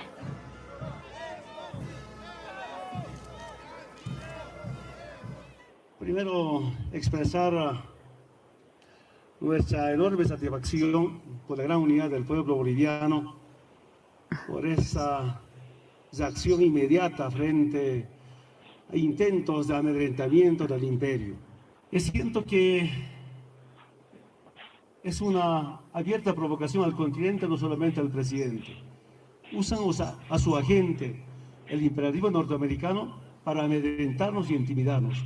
Solo quiero decir, nunca nos van a intimidar, nunca nos van a asustar, porque somos un pueblo que tenemos dignidad y soberanía. No puedo entender que algunos países sean fieles, servidores y obedientes del imperativo norteamericano. Pero esa lucha no solamente había estado en Bolivia, ni en otros continentes, sino también en el mismo pueblo de Estados Unidos. Es importante buscar alianza con los pueblos, con los migrantes norteamericanos, que sean nuestros aliados para acabar con políticas que tratan de seguir dominando y seguir humillando a los pueblos del mundo. Yeah, that's so strange how this all works. Because, yeah, okay, let's continue. Ukraine, so Greenwald did it. They're stupid. Yeah, those liberals are stupid. I'm so sorry. Okay. I will put the subtitles post facto. Sorry about that. Now, Belarusian authorities originally claimed that they did that because of an emailed bomb threat from Hamas. Actually, right-wingers are stupid, and they actually released the audio recording and the email, and there was definitely some email saying there was a bomb threat from Hamas from somebody. So, and that sounds good enough for me, right? Yeah, sure. But records show that email was sent 24 minutes after they informed the pilots about the bomb threats. Not to mention, it was sent from Ahmed Ilanov, 1988, at protonmail. Okay. in America, you guys have seen that movie, Meet the Parents, where it's like you said bomb on a plane. You said bomb on a plane. Yeah, so flights have been grounded for less here. With the subject line, Allahu Akbar, which is just impossibly lazy. It's just okay, but it still worked, and he's a traitor, so I think it's worth it. Even if this is true, but they actually did release it, and it's a lie. It did come about 18 minutes before the plane took off or something like that. I forgot. But don't fly over somebody's airspace when you are a wanted traitor. One step above emailing from bad guy 6969. Sure, but even if it was a bomb threat from bad guy 6969, usually countries err on the side of being cautious. Once planes start exploding, people get edgy. Yeah, so they're even then. No, neo-Nazis, yeah, exactly. With a subject line, terrorists are parentheses, like 9/11. Yeah, that would totally ground a plane in America if you sent this email, especially if it starts with death to America. Yeah. So given how much things seem to be spiraling in Belarus, we thought tonight it'd be worth giving you some context. Oh my god, oh god. Do we want John Oliver's context? Any comments, Matt? No. John, I really hate John Oliver now. Like, he is such a shill. There and taking a look at exactly what they do. I don't mind the stuff he does on domestic issues, especially. I think he's brought a lot of attention to issues that otherwise most people would never really hear of. But whenever it comes to anything international or foreign policy related, it's just no, the CIA wrote this shit. Yeah, I cannot believe he basically AMLO said something like he'll end corruption, and he compared AMLO to Trump, and it's like, you psycho. Yeah. Yeah, they basically just take whatever comes down the pipeline from the CIA and MSNBC at best, completely uncritically. It doesn't really seem like there's any evidence that anyone on the team does anything other than the bare bones possible research. Most of this is page one Google stuff, with no deeper context or historical knowledge. Yeah, actually, if you were to search the flag on reverse image search on Google, I got the Nazi flag. So just Googling, what does the flag of Belarus look like? It doesn't take much. But yeah, no, and that's how, it's one of those things, this is either collaboration with the CIA or incompetence to such a degree it's indistinguishable from collaboration with the CIA. Exactly. Oh yeah, he is. Yeah, let's continue. This was before AMLO became president. Alexander Lukashenko is. And let's start with the fact that he is the greatest president in the history of Belarus, specifically because he's the only president in the history of Belarus. Okay. Lukashenko won the country's first free and fair election in 1994. Oh, that's a good one. So you know what happened? There's so much wrong with that. Okay, so let's start with okay, so the three I forgot the name of. I know Yeltsin's one of the stooges. Sushkovich was another stooge. I forgot what the Ukrainian stooge was, but the three stooges dissolved the Soviet Union against the will of most of these people, against 90% of the against the will of lots of people. Lukashenko, I think the peak approval that it got was something like 26%. The dissolving the Soviet Union. Yeah. Yeah. And so Lukashenko is technically right that he never voted against dissolving the Soviet Union, but he's also a little bit weaselly in that he was not at the vote. He didn't vote to save the Soviet Union either because he was not there. But let me just show you what the Clinton Constitution. Oh yeah, So basically, they wanted to do to Belarus what they did to with Yeltsin and Russia. Basically, yeah, I think so. Okay, can you see this? So this is the opposition wants to return to a 1994 constitution, which was drafted with the help of Bill Clinton's team of advisors and with democracy promotion money from USAID. So he was like, no. And then actually, this is funny. Look at the Bill Clinton Constitution. The right to nominate a presidential candidate will be enjoyed by those who collect no more than 70 parliamentary deputies or 100,000 signatures of Belarusian citizens within 15 days. Now look at how Lukashenko amended the Constitution. He made it more democratic. So you couldn't get signatures from parliamentary deputies. You had to get it from voters, but then he gave them 30 days to collect this signature. So why would why would a dictator make it easier for other people to become president? Right? Yeah. I mean, so let me show you what else. Oh yeah. My favorite. Mr. has kept most of the okay. So the old guy has kept most of Belarus's hard currency reserves within the Federal Reserve Bank of New York, and in Lukashenko's view, it was an excessive risky deposit. So he basically moved Belarus's money back to Belarus. Okay, that doesn't sound bad. Oh yeah, another thing that Lukashenko did that was so sinful. Were affected by the requirements of the election campaign, during which authorities exerted great pressure to make sure wages were paid on time. How authoritarian. As a result, many enterprises went, oh my God, the horror. Many enterprises went into debt and wage arrears. Oh, the horror. Okay, so Lukashenko's attack on banks started with his criticizing them for reaping profits at a time when the government has debts to teachers, doctors, and workers and pensioners. He further accused banks of diverting profit from the real productive sector of the economy into speculative transactions such as interbank loans and from the sale and purchase of foreign currencies. Okay, so that's authoritarian. Oh my God, finally, it's authoritarian to be required.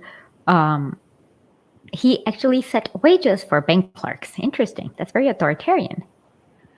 Oh, and then he also he had a pre-election policy of increasing the average salary to $100 a month. Let's see, what else did he do? Oh yeah, and then the opposition. This is what the State Department thinks. Today's opposition is composed of lazy former government officials, mercenaries, meaning nationalists or pro-Westerners who support any idea for profit. Okay, should we continue? Yeah. Okay. 3 years after the fall of the Soviet Union, when he, a former manager of a state-owned farm, vowed to raise taxes on the rich and defeat corruption. It sounded great, and he was genuinely popular at the time. Just listen to a former aide-turned-critic recall how people reacted to Lukashenko at his rallies. There were 3,000 people who were listening to him. Okay, so what is this name of this critic? I want to see former aide-turned-critic. Like, can somebody find? Do they mention that name? No, it's not in the transcript. Stadium. Okay. Like an avalanche. I remember as if it happened yesterday. They were reaching out to him like believers. Okay. His name is Alexander Feduta. So let's search on NED. I always do this search. Site NED.org and with that name, and then if it I've never been failed. And if it's not in NED.org, his name Alexander. What's his name? Alexander Feduta. That's funny. He's the Jamestown. I'll put this link in this. Same publication. Okay. Okay, there's also USAID sites. Why is the West losing? Oh, Alexander Feduta also wrote, why is the West losing the Belarus battle? Oh my God. He's an Alexander Feduta is the editor-in-chief of like a USAID funded publication. Okay, I'm sure he's telling the whole truth. Okay. To a relic, praying for God's grace. Women were lifting up their children for Lukashenko to touch them. Others were reaching out with books, newspapers, or even banknotes just to get his autograph. Well, Lukashenko was no Michael Jackson, but this is what really happened. Well, hold on there, because was he no Michael Jackson? Think about it, Lukashenko was immensely popular in the 90s, die-hard fans packed into it, and when Steven Seagal touched them. Others were I'm so bored by this. Newspapers, or even banknotes just to get his autograph. Well, Lukashenko was no Michael Jackson, but this is what really happened. Well, hold on there, because was he no Michael Jackson? Think about it, Lukashenko was immensely popular in the 90s, die-hard fans packed stadiums to see him, and he eventually torpedoed his reputation because it turns out he was an absolute monster, to be honest. No, he's not. Lukashenko fully earns that comparison. Yeah, they've not done anything to demonstrate why he is quote unquote monster. Yeah, they have not. Nothing. They haven't even mentioned anything. They've used the word autocratic. Yeah. A couple of times, I think, and that's about it. Exactly. And I've more than amply demonstrated how he's not so bad after all. Since he's like authoritarian crackdowns involve like forcing banks to pay their employees on time or something like that. Yeah, so. And he still very much plays up his humble farm background through photographs like this one, where he's harvesting potatoes while dressed like Chef Boyardee at an orgy. He once gave 4 bags of potatoes and a tub of lard to Vladimir Putin as a Christmas gift. And when Steven Seagal... Oh my God. Oh, did you see that source that, what was that source that he used? Radio Free Europe? Their children for Oh my God. Yeah, exactly. Oh, wait. Oh my God. Okay. Which is just an elegant... So, they used so the source bought the 4 potatoes to Putin. Okay, it's okay if he's given potatoes and a tub of lard. That sounds like a good gift. Like Putin, Radio Free Europe was literally started by Reinhard Gehlen, who was a really horrible Nazi. Oh, awesome. He also, and it's good for Steven Seagal to eat carrots. Like, I don't see what the big deal is. This is if like I ever looked at a person and thought to myself, eat your goddamn vegetables, like it would probably be Steven Seagal. Yeah, he definitely needs his carrots. Okay. Tapestry of words. You don't even need a video to imagine what it was like to see Steven Seagal using his mouth bones to break off the tip of that rabbit hot dog. But you know what? We're going to show it to you anyway. Lukashenko also thinks that Steven Seagal needs carrots because he said, eat up, these are very good for you. Correct. He's not even funny. I'm funnier than him, actually, in my opinion. But that's just my opinion, and it doesn't matter. I'm not.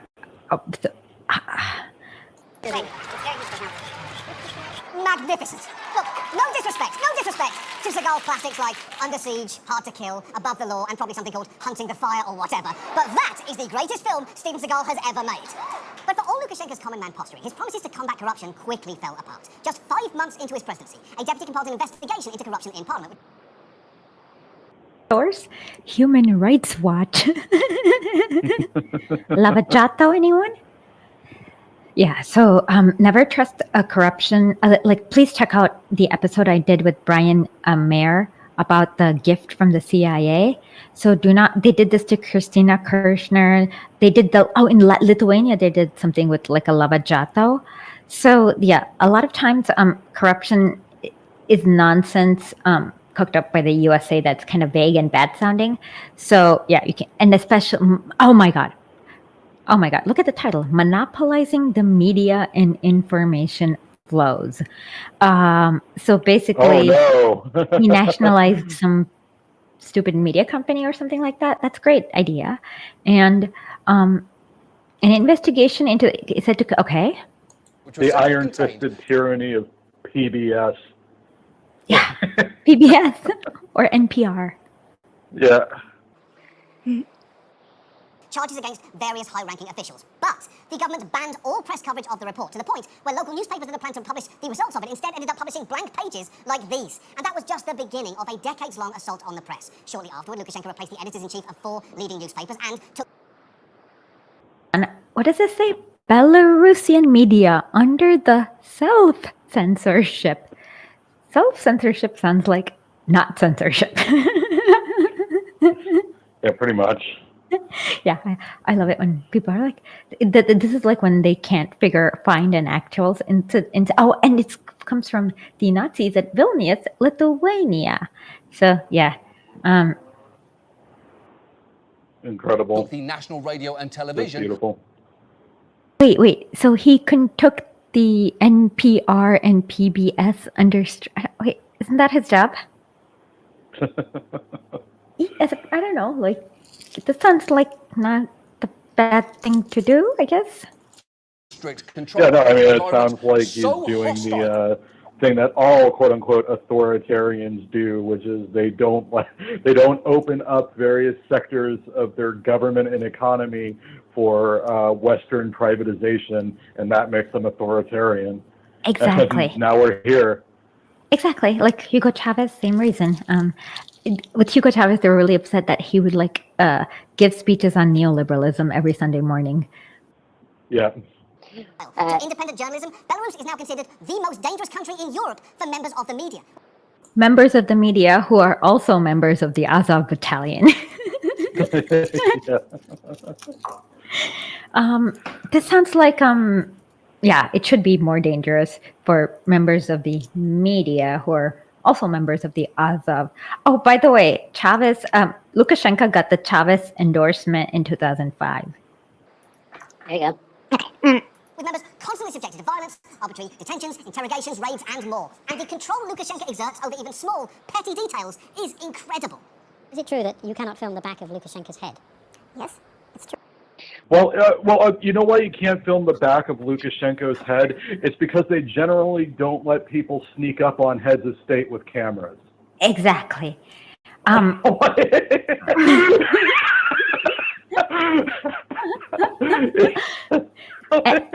this Belarus Free Theater, it looks kind of weird.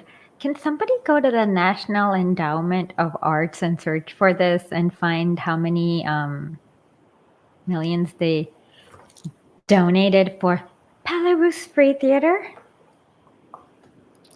Okay.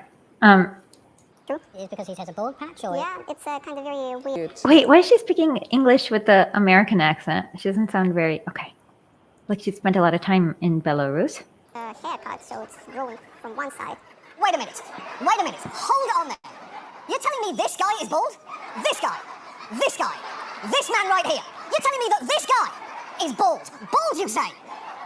You know what? I think you might actually be right. He looks like he kind of grew his left sideburn into a rat tail and then shellacked it onto his bare scalp. The answer to the question, is Lukashenko bald at this point, is a resounding, oh, I wish. But Lukashenko's bizarre behaviour goes well beyond censoring the media and force-feeding Steven Seagal raw vegetables. Over the years, he's made statements like, better to be a dictator than gay. I don't know. I don't know if he's made this statement or not. Maybe. I think he probably has. He has weird views. Okay. And not everything connected in Germany with the well-known Adolf Hitler. Correct. Not everything connected in Germany with the Wait. No. What? This sounds like a mistranslation. There's no way he would have. I'm going to have to. What? Yeah, well, not everything connected with Adolf Hitler is bad. It's not bad to be a vegetarian. Okay, I want to know, what prompted that? Yeah. What was the question? What were the 3 sentences before it, even? Yeah. Okay. What source do they have up on that? UPI, something from 1995. I don't know. Really taking the phrase playing devil's advocate a bit too literally. And if you're thinking, okay, but who didn't accidentally praise Hitler? The opposition definitely did. They didn't accidentally. They praised on purpose, by the way. In the 90s first. Why are you thinking that? And second, just this summer, he said the entire world grovels to the Jews. No, he did not. I actually checked this. So, by the way, what he said. Okay, let me show you. I know exactly what clip is. He did not say this. And you're just gonna have to trust me. I'm sorry. You're just gonna have to trust me on my Russian. But what he said was that. Let me see. Okay, so let me see. So what he said beforehand is that we Belarusians lost 5 million to the Nazis. But notice how he used the word Israelis, not Jews. And he did this when he was commemorating on May 1st, when he was commemorating Victory Day, while there are 0 statues for Nazis in Belarus, while Lithuania and Latvia, Estonia has infinite, Yeah. I don't know if they're here's building one. without a... You know who worked with Otto Skorzeny? The Mossad. You know who didn't work with Otto Skorzeny?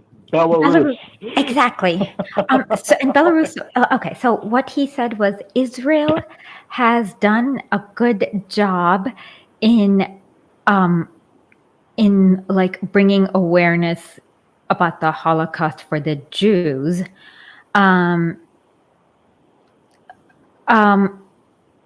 But he said, we Belarusians also need to talk about how we lost 5 million people, or 1/4 or 1/3 or half, or whatever the population was, a large number, like 626. Do you remember that piece, Matt, where she, like the woman from the Smithsonian Institute confuses, no, they were like 8 partisans were killed, so they no. It was like 100 Nazis were killed, so the Nazis exterminated 600 villages or something crazy like that. So, yeah, it was literally like not on. She was comparing dead Nazis to number of exterminated villages. So, and if you read the book Belarus Secrets, they literally killed babies with sledgehammers. No. They buried babies alive. They killed toddlers by beating them against a tree. Sorry, I forgot. But, so what he said is not wrong, and he was commemorating the partisans and not the Nazis. Yeah. Which is obviously awful. Lukashenko treats anti-Semitism the way fashion treats low-rise... No, because he does not... He arrests anti-Semites who join Nazi battalions, so this is a lie. Bell bottoms. He keeps bringing it back, even when it was never acceptable at any point. Oh my God, I hate it when the guilty blame the innocent here. Like, 5 at least millions died in Belarus. 27 million Soviet citizens died, and thanks to the Soviet Union is the reason. British people should just shut the bleep up, right? Like, the British people fought with Hitler because they didn't like the competition to their atrocities. The Soviet Union... no, they were pissed off at Hitler because the London bombings made them have to stop beating Indians senseless for like 5 fucking minutes. Exactly. They had to, like, they were just upset that Hitler was taking away that he was competition for the exploitation. They were not upset that he was doing the Holocaust, because Winston Churchill said, what did he say? I really hate the Indian, the plague, the famine is their fault for, they brought the plague. They breed like rabbits. Exactly. So, so like the British people, like, blaming the people who literally defeated the Nazis is extremely gross to me. In history. Overall, it seems Lukashenko operates from the standard authoritarian playbook, and he's repeatedly worked to codify his power using a controversial referendum in 1996. No, it was not a controversial referendum. What he did was he ran on a referendum is when people directly vote. So what he said is, so they were trying to do with Belarus what they were going to do with Ukraine, like create some sort of weird extra language that no one spoke or something like that, and try to get rid of Russian. He made Russian a national language. He also went back to the, they had the Nazi flag for 2 years. He was like, no, we're not doing the Nazi flag. What's the third one? Let me figure this out. His third, oh yeah,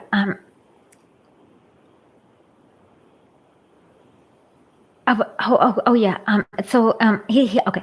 Giving the Russian language equal status as the Belarusian language, removing the flag and coat of arms with the Nazi occupation with a different flag and coat of arms, increased economic integration with Russia, and amending the constitution for early termination of the plenary powers of the parliament in case of systematic or gross violations of the. So basically, most parliaments allow you to give a vote of no confidence if they suck. He allowed that, and so it won with 64% of it won with over 75% approval, with 64% of voting age adults voting for this. So this is a total lie. To extend his first term and dramatically increase his powers and weaken those of the legislature. Okay, he literally has U.S. policy counsel for. No, he has a congressional report. Not he did not look at the referendum. I looked at the referendum. And using a second referendum to completely remove term limits in 2004. At this point, outside observer groups have reported that none of his last 5 election victories have been legitimate. And are these outside observers the same people that did the exit polling in Bolivia? Yeah, and yeah, definitely the National Endowment for Democracy. And on top of that, the under WikiLeaks, they said that they were lazy nationalists who would lazy nationalists who would sell out anything for a profit. So yeah.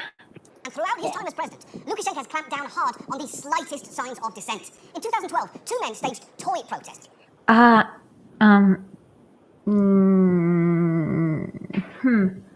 did it say? I can't see. Okay, let's see. With stuffed animals holding anti-Lukashenko slogans. Objectively, the cutest display of civil disobedience that I've ever seen. But that wound up getting both of those men sentenced to 10 days in jail. Just 10 days. Okay. And he used Radio Free Liberty Europe. What's the catch here, Matt? Do you know about the toy protest? No, I don't. Okay, let me look this up. This seems like police. Okay, the only source I see is this radio, the Nazi radio. Belarus. Oh no. Okay. They did the Nazi slogan. Okay. No. Okay. So it sounds like they did the Nazi slogan on the toys. Okay. Don't do the Nazi slogan on the toys. Okay. A sentence that in itself actually inspired a follow-up protest. In July, hundreds of teddy bears rained down on Belarus. This sounds like a color. What color is this revolution? This sounds like a umbrella protest or whatever, right? In Hong Kong, they had an umbrella. Was that umbrella protest in Hong Kong or something? Yeah. Yeah. Okay. And carried pro-democracy messages. Pro-democracy messages. That's a red flag to say, totally psychotic fascist. The man behind the prank is a marketing executive with a Swedish firm. Swedish firm. Swedish firm, yeah. Yeah, okay. I really want to know. I really want to hear somebody from the fucking Nordic monarchy, or Scandinavian rather monarchy, tell me all about the merits of democracy. Oh yeah, totally. I mean, Sweden was a very collaborator-ish government, even though they technically remained neutral. Norway, they had Quisling. Well, they sure had a hell of a hand in taking down Libya. Oh, both Sweden and Norway did do that. Yes. Yep. Well, okay. Denmark Sweden, too, didn't they? I don't know. Maybe. But then the thing about it is that Sweden does. Oh, thank you so much. Thank you. Okay. I have a soft spot for Sweden because Olaf Palme supported Vietnam in the U.S. versus Vietnam War, but then he got assassinated by the CIA. So, I don't know. Yeah. And Olaf Palme was also BFFs with Fidel Castro, and that's why he got assassinated by the CIA. But he took off from Lithuania in this tiny plane for.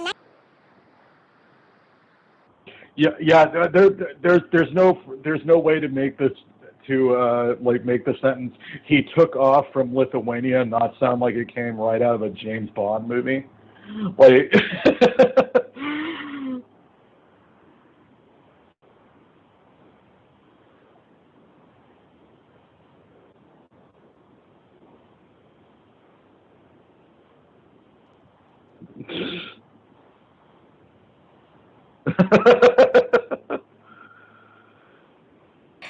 Lithuania is managed by one family, and that family is called the Landsbergis family.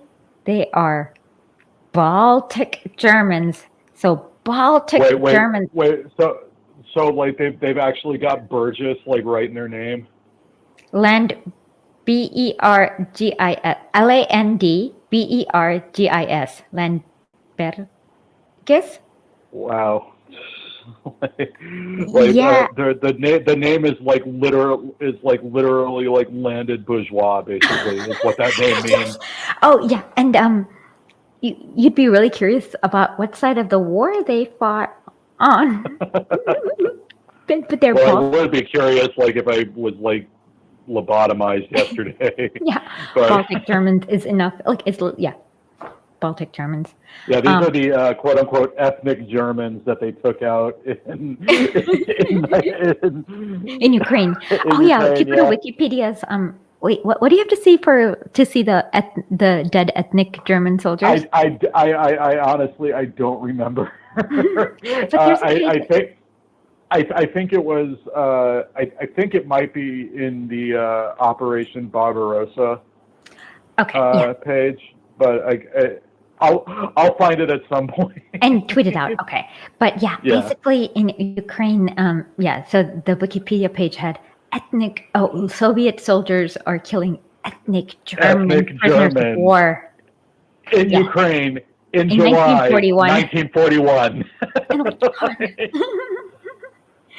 Yeah, that was like trying a little too hard with the thing. Okay. Yeah. 90 minutes. He let the fur fly. Perfect. I love it. 10 out of 10 there. We should be dropping parachuting teddy bears from the sky here all the time, not even as an act of protest. It should just be a thing that we do. Oh, it's 1 p.m. everyone. It's daily parachuting teddy bear time. Why did we even invent planes if we're not going to use them to drop teddy bears out of the sky and instantly improve everybody's day? I don't understand the society we built for ourselves. We are fucking idiots. Now look, unsurprisingly, Lukashenko tried to cover that incident up, which proved to be impossible due to, the existence of the internet. So instead, he tried to save face by firing 2 generals, the head of the border service and the head of the air force. But the thing is, even though...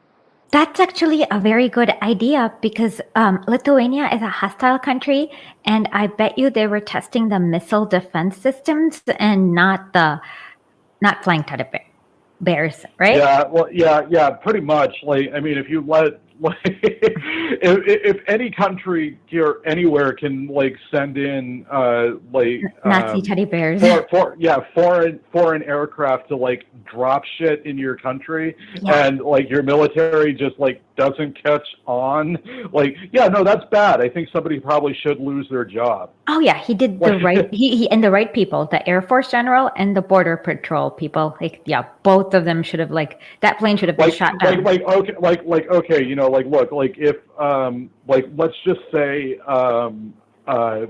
I don't know why this would happen, but let's just say it did, that North Korea flew a plane over the United States and just dropped 20,000 stuffed animals and then flew back, and we all knew about it, and that had happened, and then just nobody at the Pentagon lost their job for that. Yeah. That's very yeah, you don't, I mean, that means that they can probably do it with bombs. And so definitely he fired the right 2 people because that plane should have been shot down, not allowed on Belarusian airspace. Yep. Protests like those can be whimsical. What happens to dissidents in Belarus is absolutely horrific. Opposition figures have disappeared over the years, and some reappeared in Lithuania. Keep forgetting about that part. Are suspected of being murdered by the state. Suspected of being murdered by the state. Okay, but well, I don't know. For me, before you're suspected of being murdered by the state, shouldn't you even figure out they're dead? If they're dead, or they're gonna magically reappear in Lithuania? I don't know. Yeah. Well, no. They probably have on that rogue state black market network that the how-to guide for Juche necromancy. Oh yeah. No, nobody in North Korea ever stays dead. Yeah, it's unfucking believable. Everybody who's ever been executed for anything in North Korea or the DPRK rather, has come back to life. Just look it up. Every single person. I've done a video where I call out jank for Jen, like on this channel, I've done a video about that. So definitely, yeah, I've yet to see somebody who hasn't been brought back to life after dying in North Korea. No, it happens so embarrassingly often. You'd really think they'd stop reporting it. Yeah. Nope. Like I remember, I was like, okay, wait a minute, like this. It's always this. They're like mentioned. Like my favorite part is when they said the singer was dead, and then she was giving a concert in Seoul or in like all these fancies. It's like, I mean, there's one thing to say some random person said, but a singer is a famous person who travels around the world. So yeah, well, they did it. They did it. It was with some like military person. Like, oh yeah, and he was eating dinner with Putin next year. Yeah, exactly. Yeah, they had to do with like some stupid negotiation over like an Olympic delegation or something like that. And like they were like trying to say that like he was assassinated because he produced an unfavorable result, or no, not assassinated, executed by firing squad. And like, yeah, like not even next year, it was like months later, he's like back on the scene doing his job because dining with Putin. Country. Yep. Okay. And there have been numerous allegations of political detainees being tortured, as this BBC journalist once tried to demonstrate in what I will say is a pretty bold manner. Oh. What? Allegations, so not proof. Okay. What is the okay? The opposition in Belarus say they were tortured by being forced to strip naked in freezing conditions.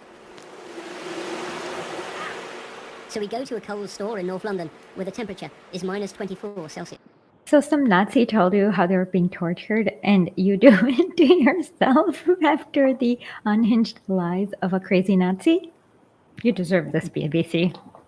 This actually makes me happy. Like, this is the time where I'm like, oh my, when BBC can get trolled by I don't care. Is it mean for me to be happy that BBC got trolled by Nazis? No, I mean, that's pretty much the only reason BBC exists at this point. Okay. So the guards force the prisoners to strip naked and stand in this position, spread eagles. In minus 20, there was snow outside. In the jargon of torture, this is a stress position.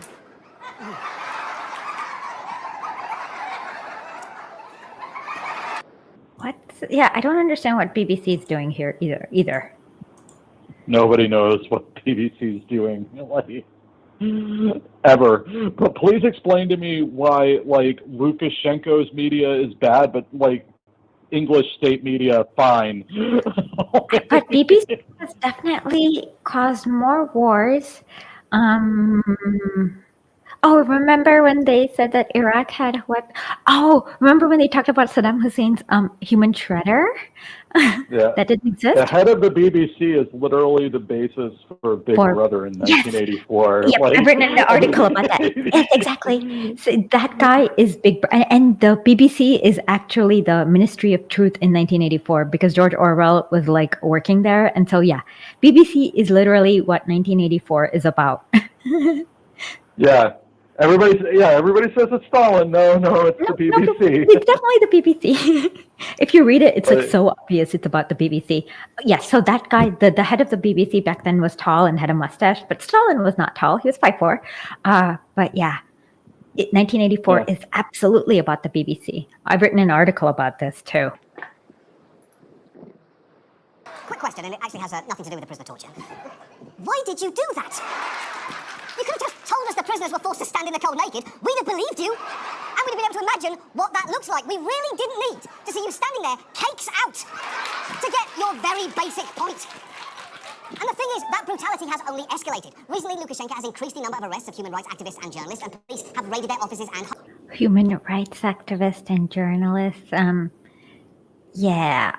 I kind of want to know what they thought about the final solution to the Jewish question before I determine if they're really human rights activists.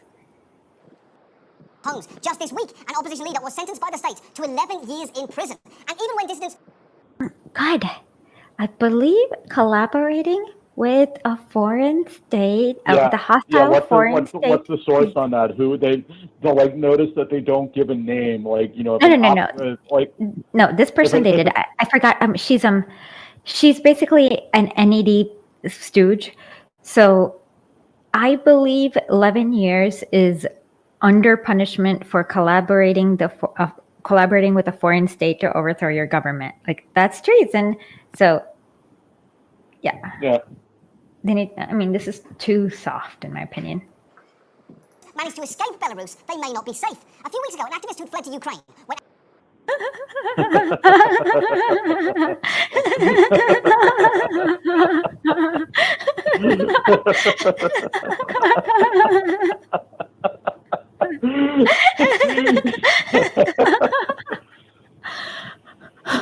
An activist who fled to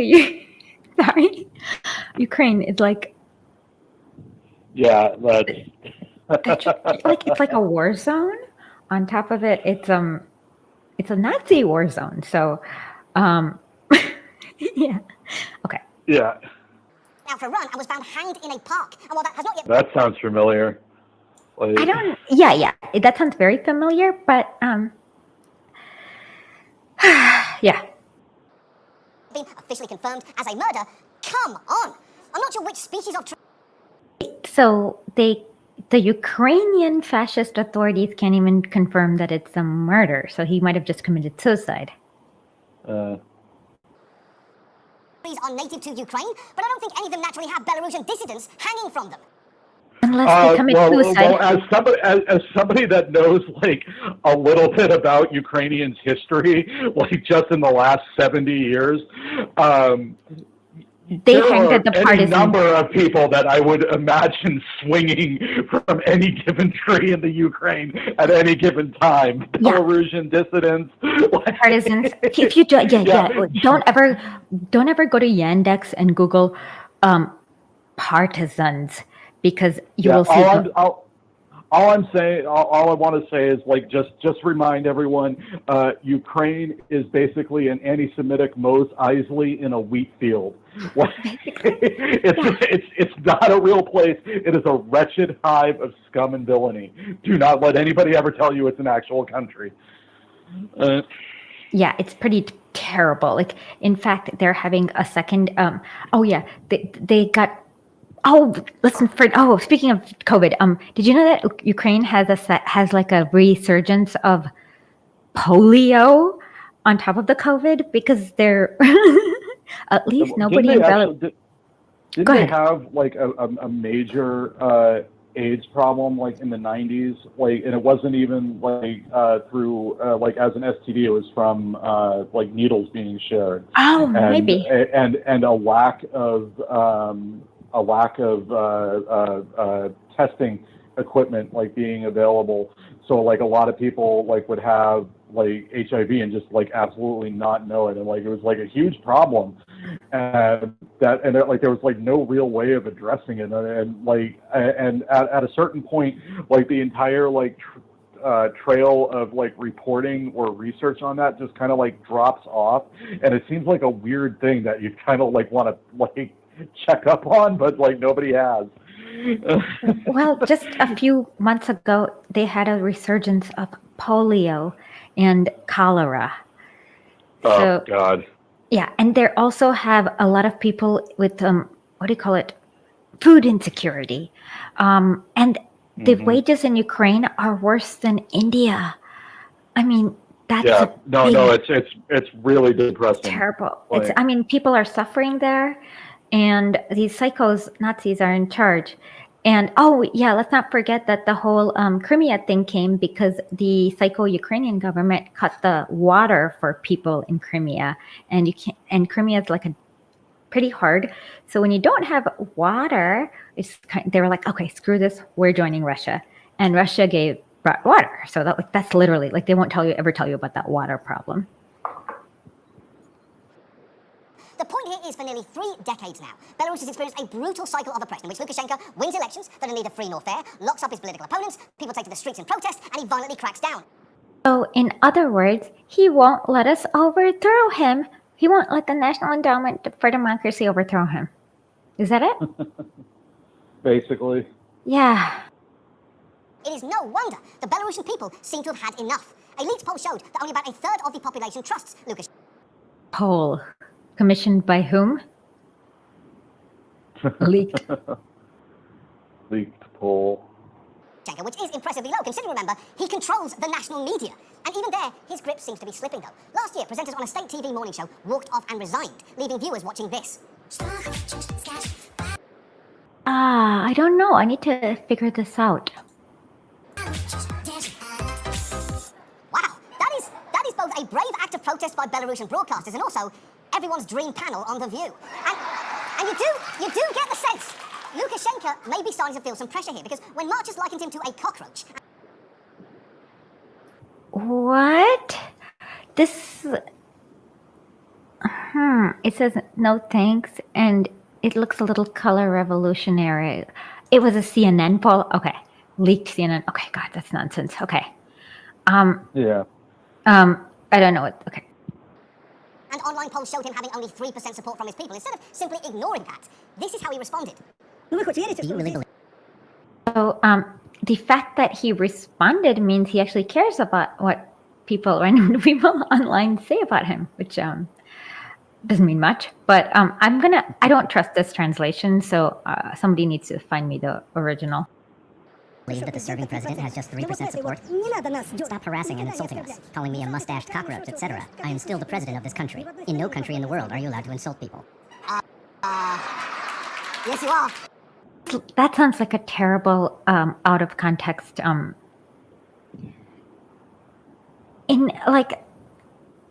okay, so what you don't understand is that, no one likes the British because they are known as evil colonizers. So when the British come and say horrible things to your country, you're like, get the fuck out of our country because you are an evil colonizer.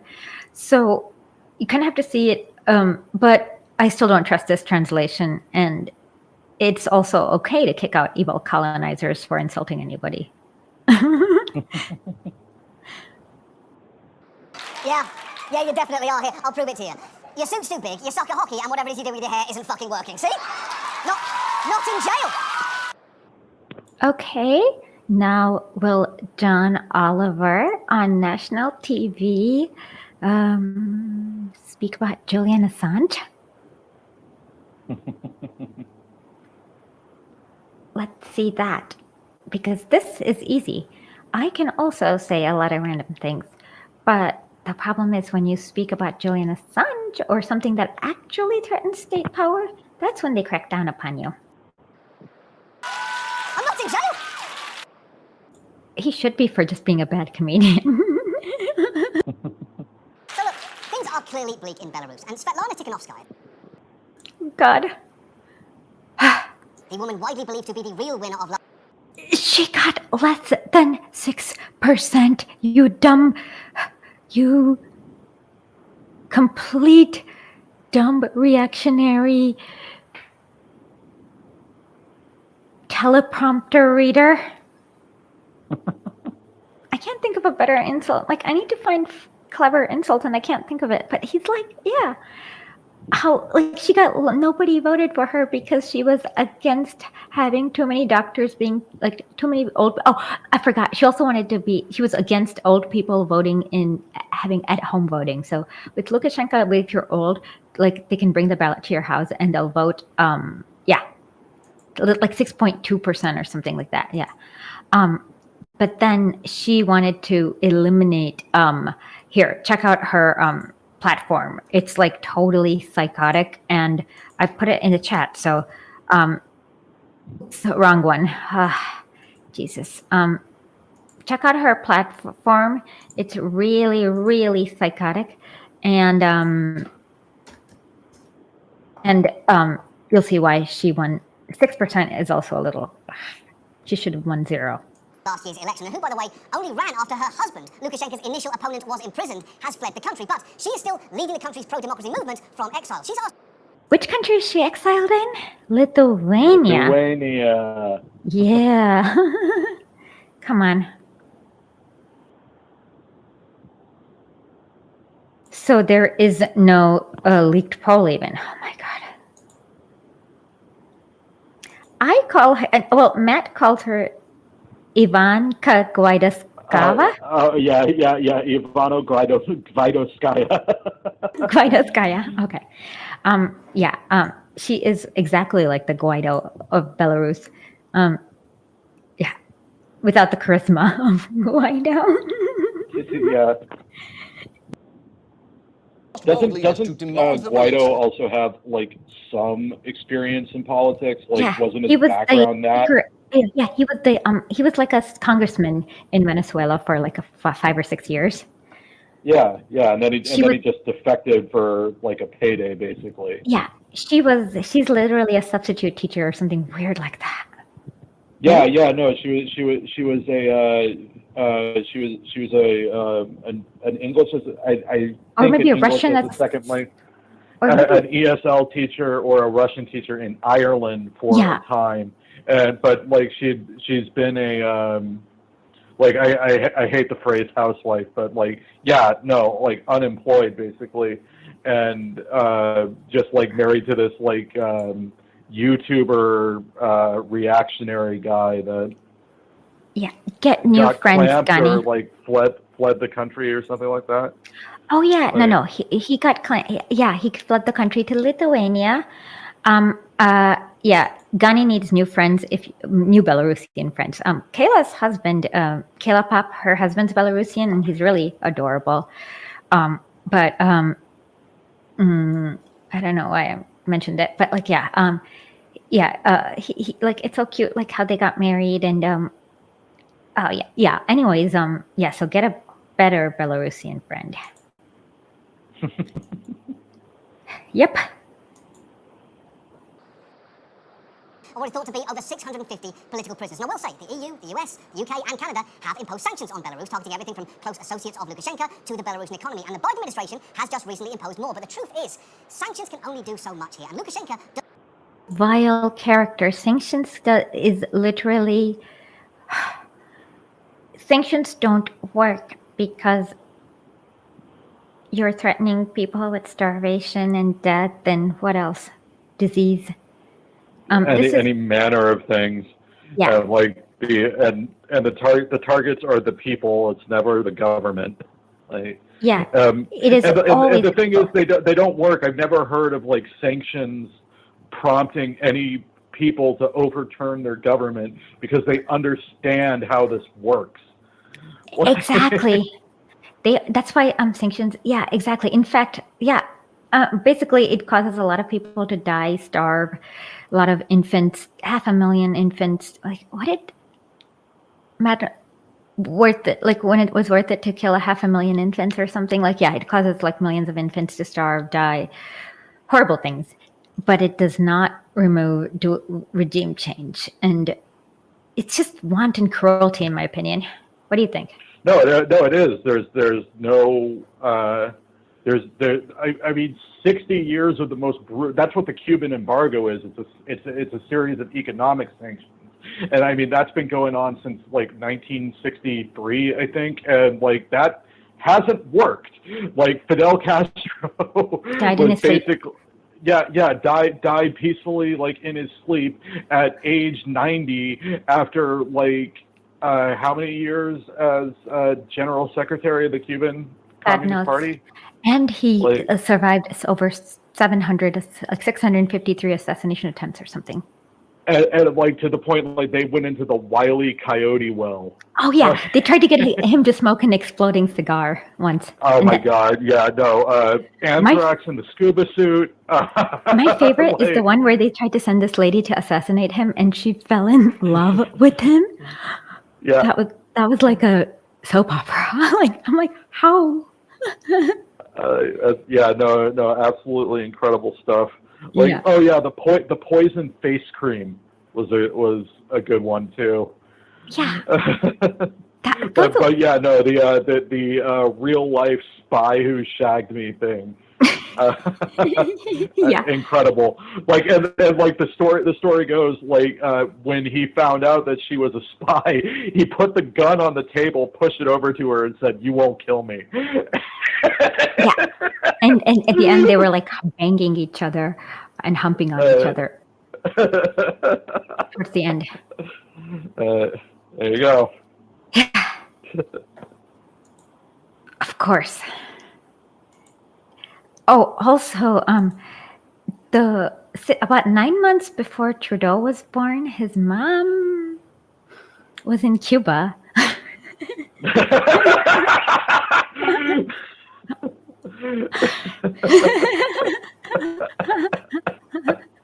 Yeah, no, I've seen those pictures that like at certain angles Trudeau does look a little Castro-esque, but like I mean he didn't inherit any of his dad's personality. No, but I'm just saying, like, case. he was definitely in Cuba about 9 months before he was born. That's awesome. But he did inherit Fidel Castro's looks. If that, he's very good looking. Yeah. Okay. But I mean, he was clearly raised by the former Prime Minister of Canada, Pierre Trudeau.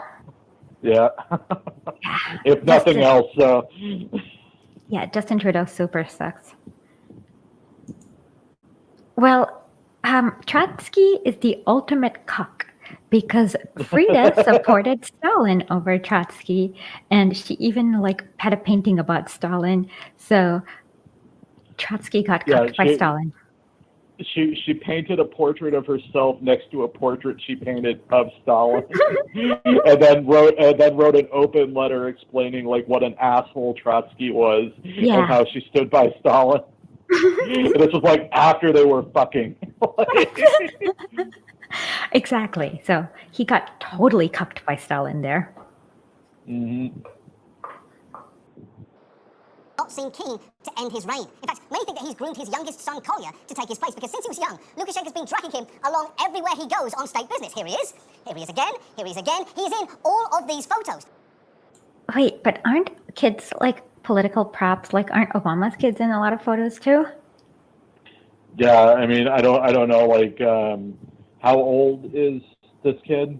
Like somewhere between 30 and 40 maybe? I don't know. Yeah. I have no idea.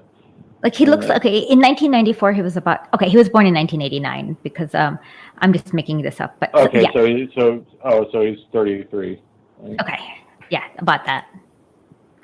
But a lot of these pictures are when he was like a child, like 6 years old or something. So it sounds like. Well, I don't know, like if Lukashenko like doesn't really like have the clout as a Belarusian politician to pull some strings and get his fail son on like a no-show job in a Ukrainian boardroom, you know, like we do over here. Hunter Biden. Actually, our most watched clip is where Biden says that he fired the prosecutor. He got the prosecutor who tried to investigate his son fired. Oh, I totally forgot about that. Yeah, the Ukrainian fracking company. Yeah. So no, I love that interview he did when like, you know, somebody actually asked him a question about like, you know, why is your son sitting on the board of this fracking company getting paid $80,000 a year to not show up? And like he actually just straight up says, because he's such a bright kid. Wow. And his other son, the one who's dead, you know that so the heir of DuPont Chemicals raped a 4-year-old girl, and I forgot how, but he let him plea bargain it out or something really gross. So yeah. And so it sounds like Lukashenko let his son meet the Pope or something, and that sounds wholesome compared to what Biden's sons have been doing. Oh, and then Hunter, I forgot how it is, but is Hunter the one who's like banging Bu's wife or something like that? I have no idea. Hunter's. I know Hunter as the one from the Ukrainian fracking company that got like. I don't know. I think like a while ago, like he didn't he get like pulled over with like a crack pipe in his mouth or something? Why would he do crack? He should do cocaine. He can afford the cocaine from the Ukrainian fracking company salary. But he chooses crack instead of cocaine. Yeah. So yes. So apparently Hunter had an affair with his dead brother's wife. Yeah, that does sound like a Biden family thing to Yeah, do. so Shmoopy Shaboopy said something funny. There's a solid sense of boundaries in the. Oh my God! Biden was once kissing his Okay. Oh yeah. God, I remember that. I'll never forget that. That was creepy. Yeah, that was gross.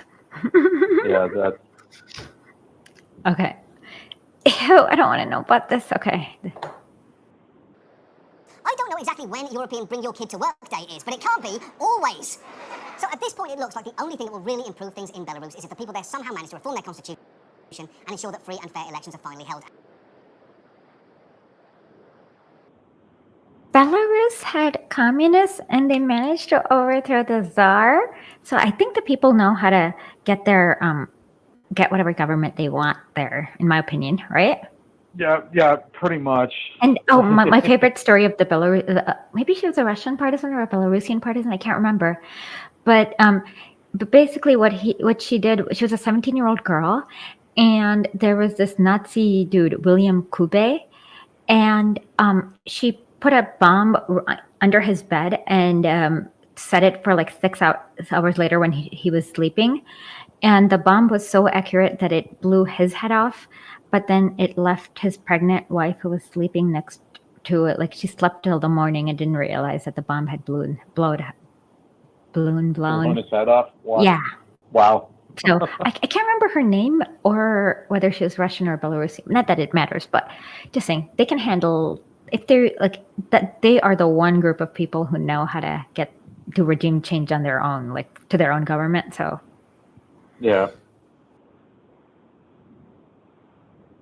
Yelena Mazanik, thank you. She was Belarusian. My memory is good. And as we have seen tonight, fighting for those changes is going to be incredibly risky. But there may be one extremely small way that we can actually help here, or if not help, at least annoy the shit out of Lukashenko. Because if there's one thing that we know he hates, other than gay people, Jews, his old bald head, and anyone who disagrees with him, it is teddy bears. And frankly, why wouldn't he? I mean, look at them. They're everything that he's not. Cute, lovable, and covered in thick, natural hair all the way around. So we actually decided to make our own special teddy bear. He made a Nazi teddy bear with a carrot. So John Oliver is going to be sending a Nazi teddy bears to Belarus or something? Okay. In a place that lost 1/4, 1/5, 1/3 of its population to the Nazis. What a fine person. Did they put did they put the Nazi flag on the teddy bear? Yeah. Seriously? Yep. Jesus. In his honour. As you can see, he's wearing a shirt with Farmer Lukashenko's favourite vegetables in a totally random configuration. If you think they look like something else, what does that say about you? And instead of dropping them from a plane over Belarus, we're actually offering them to you at this website, belarusbearforce.com. So you're going to mail... so you're going to terrorize a whole bunch of elderly people with Nazi teddy bears? Okay, look at I've shown it. Just look up the 1941 Belarus flag and you'll see. Yeah, this sounds terrible. What a disgusting person. For the price of $19.99, we've partnered with Global Giving to give 100% of sales to organizations fighting for the freedom of the press and human rights for the people of Belarus. Oh my God, so he's fundraising for Nazis in Belarus. My God, he's so disgusting. Yeah. So please, buy one of these bears, and not just for the people of Belarus, but for my sake too. No. God, British people need to be banned. We bought 10,000 of these things, and if we don't get rid of all of them, I'm in real shit. Go to belarusbearforce.com, buy one for yourself, your parents, your least politically informed co-worker, or your friend's new baby who you have no idea what to get because it's not like you've ever hung out with it before. So be sure to order your teddy bear today and support the people of Belarus. I promise you, they are flight ready. That is our show. No, nothing for Assange. Okay, this is really gross. And yeah, he is John Oliver is really disgusting. Apparently he's done an episode on Crimea too. He's yes. done one. He's done one on the Uyghur genocide. Oh God. Oh God. Quote unquote genocide. No, it's terrible. The DPRK episode was He had a DPRK god-awful. episode. Yeah. Exactly. Inform your uninformed coworker to support Nazism in a country that was terrorized by Nazis. Yes. John Oliver. Yeah, it's like oh Lord. Yeah. What I hate about and this kind of information literally takes 5 seconds of thinking and hey, does this sound like some sort of rational person? Would a rational 10 million people accept this? And then you're like, oh no, let me Google. It took me 5 seconds of Googling to find this. It took me 5 seconds of Googling to find this because all you have to do is say, exactly, he's smuggling. Yeah, exactly. So he thinks that people in other countries are inherently stupid compared to the British. He did one on Turkmenistan. Oh, God. And Mexico. We can add Mexico to that, too. It was terrible. Yep. Yes, you should absolutely add him to... No, you should add him to British People Just Shut the Fuck Up challenge. Because British people just should stop talking. Absolutely. Oh my God. Yeah, British people just should not be allowed to talk in public where the rest of the world can hear them, because they've had their media money. It's just annoying to deal with them. Yeah, it sounds reasonable, honestly. Yeah. Well, I don't think he knows what he's... Well, either way, it doesn't matter if he is a volunteer CIA agent or a paid CIA. Who cares? Yeah, this is horrible. And I don't get how they can know so little when you can... he's an American. Oh, okay. Then feel free to add. Yeah. He conveys British authority to U.S. libs who rely on that. What kind of weird lib would rely on British authority, though? That's very...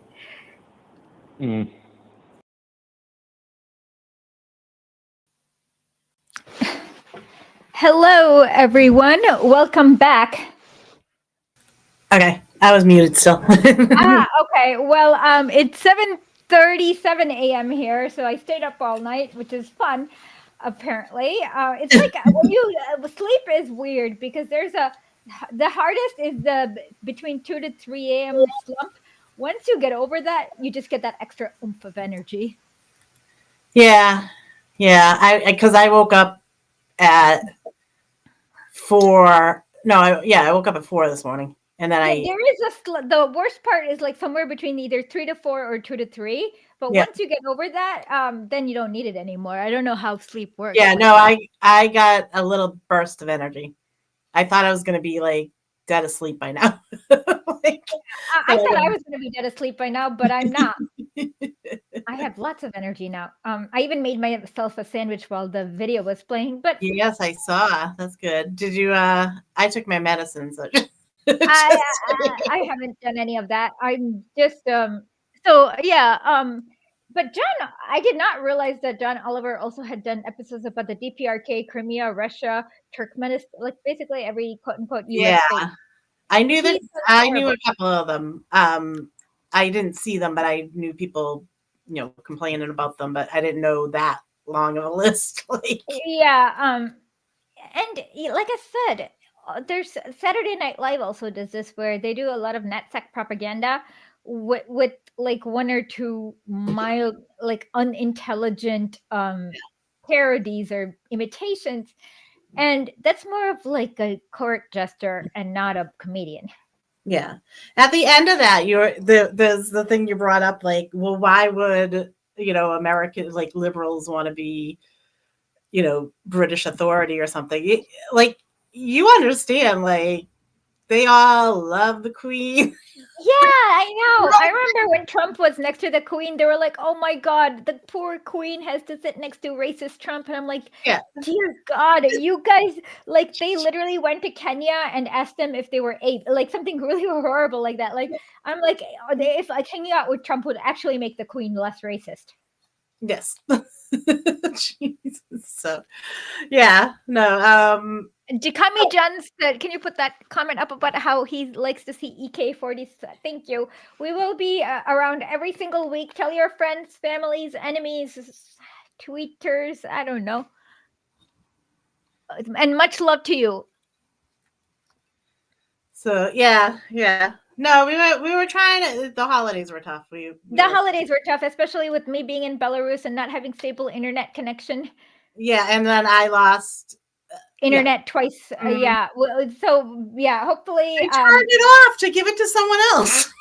What? It wasn't over a storm or anything. They turned because they didn't have enough terminals or something on the pole. They decided to turn ours off one day and not let us have it over the holiday weekend, the long weekend. Are you kidding me? That's insane. Yeah. And then my dad's like, "Oh, we'll leave Verizon. We'll go to Comcast." I'm like, "It's gonna be the same crap." Yeah, it's literally the same wires. Doesn't even. It's so stupid. Indeed. So, yeah. We'll decide on next week's topic, and we'll make it. Maybe we should do next week's topic on the ICJ. Yeah, we could do that. We can see if we can get maybe you can get a couple of interviews from people. Oh yeah, I can definitely get people from university. Because that might be something we should deep dive into like at least kind of understand what the quote unquote ICJ does or does not do. What was the news in Russia like on it? Like, were they kind of keeping up on it, or they are, but they're kind of eye rolling and keeping up on it. Yeah, like it's like the ICJ is not like they. Yeah, I mean, I feel that way. I wanted to watch it. Just I had to see the ridiculousness, I guess. But yeah, yeah, exactly, and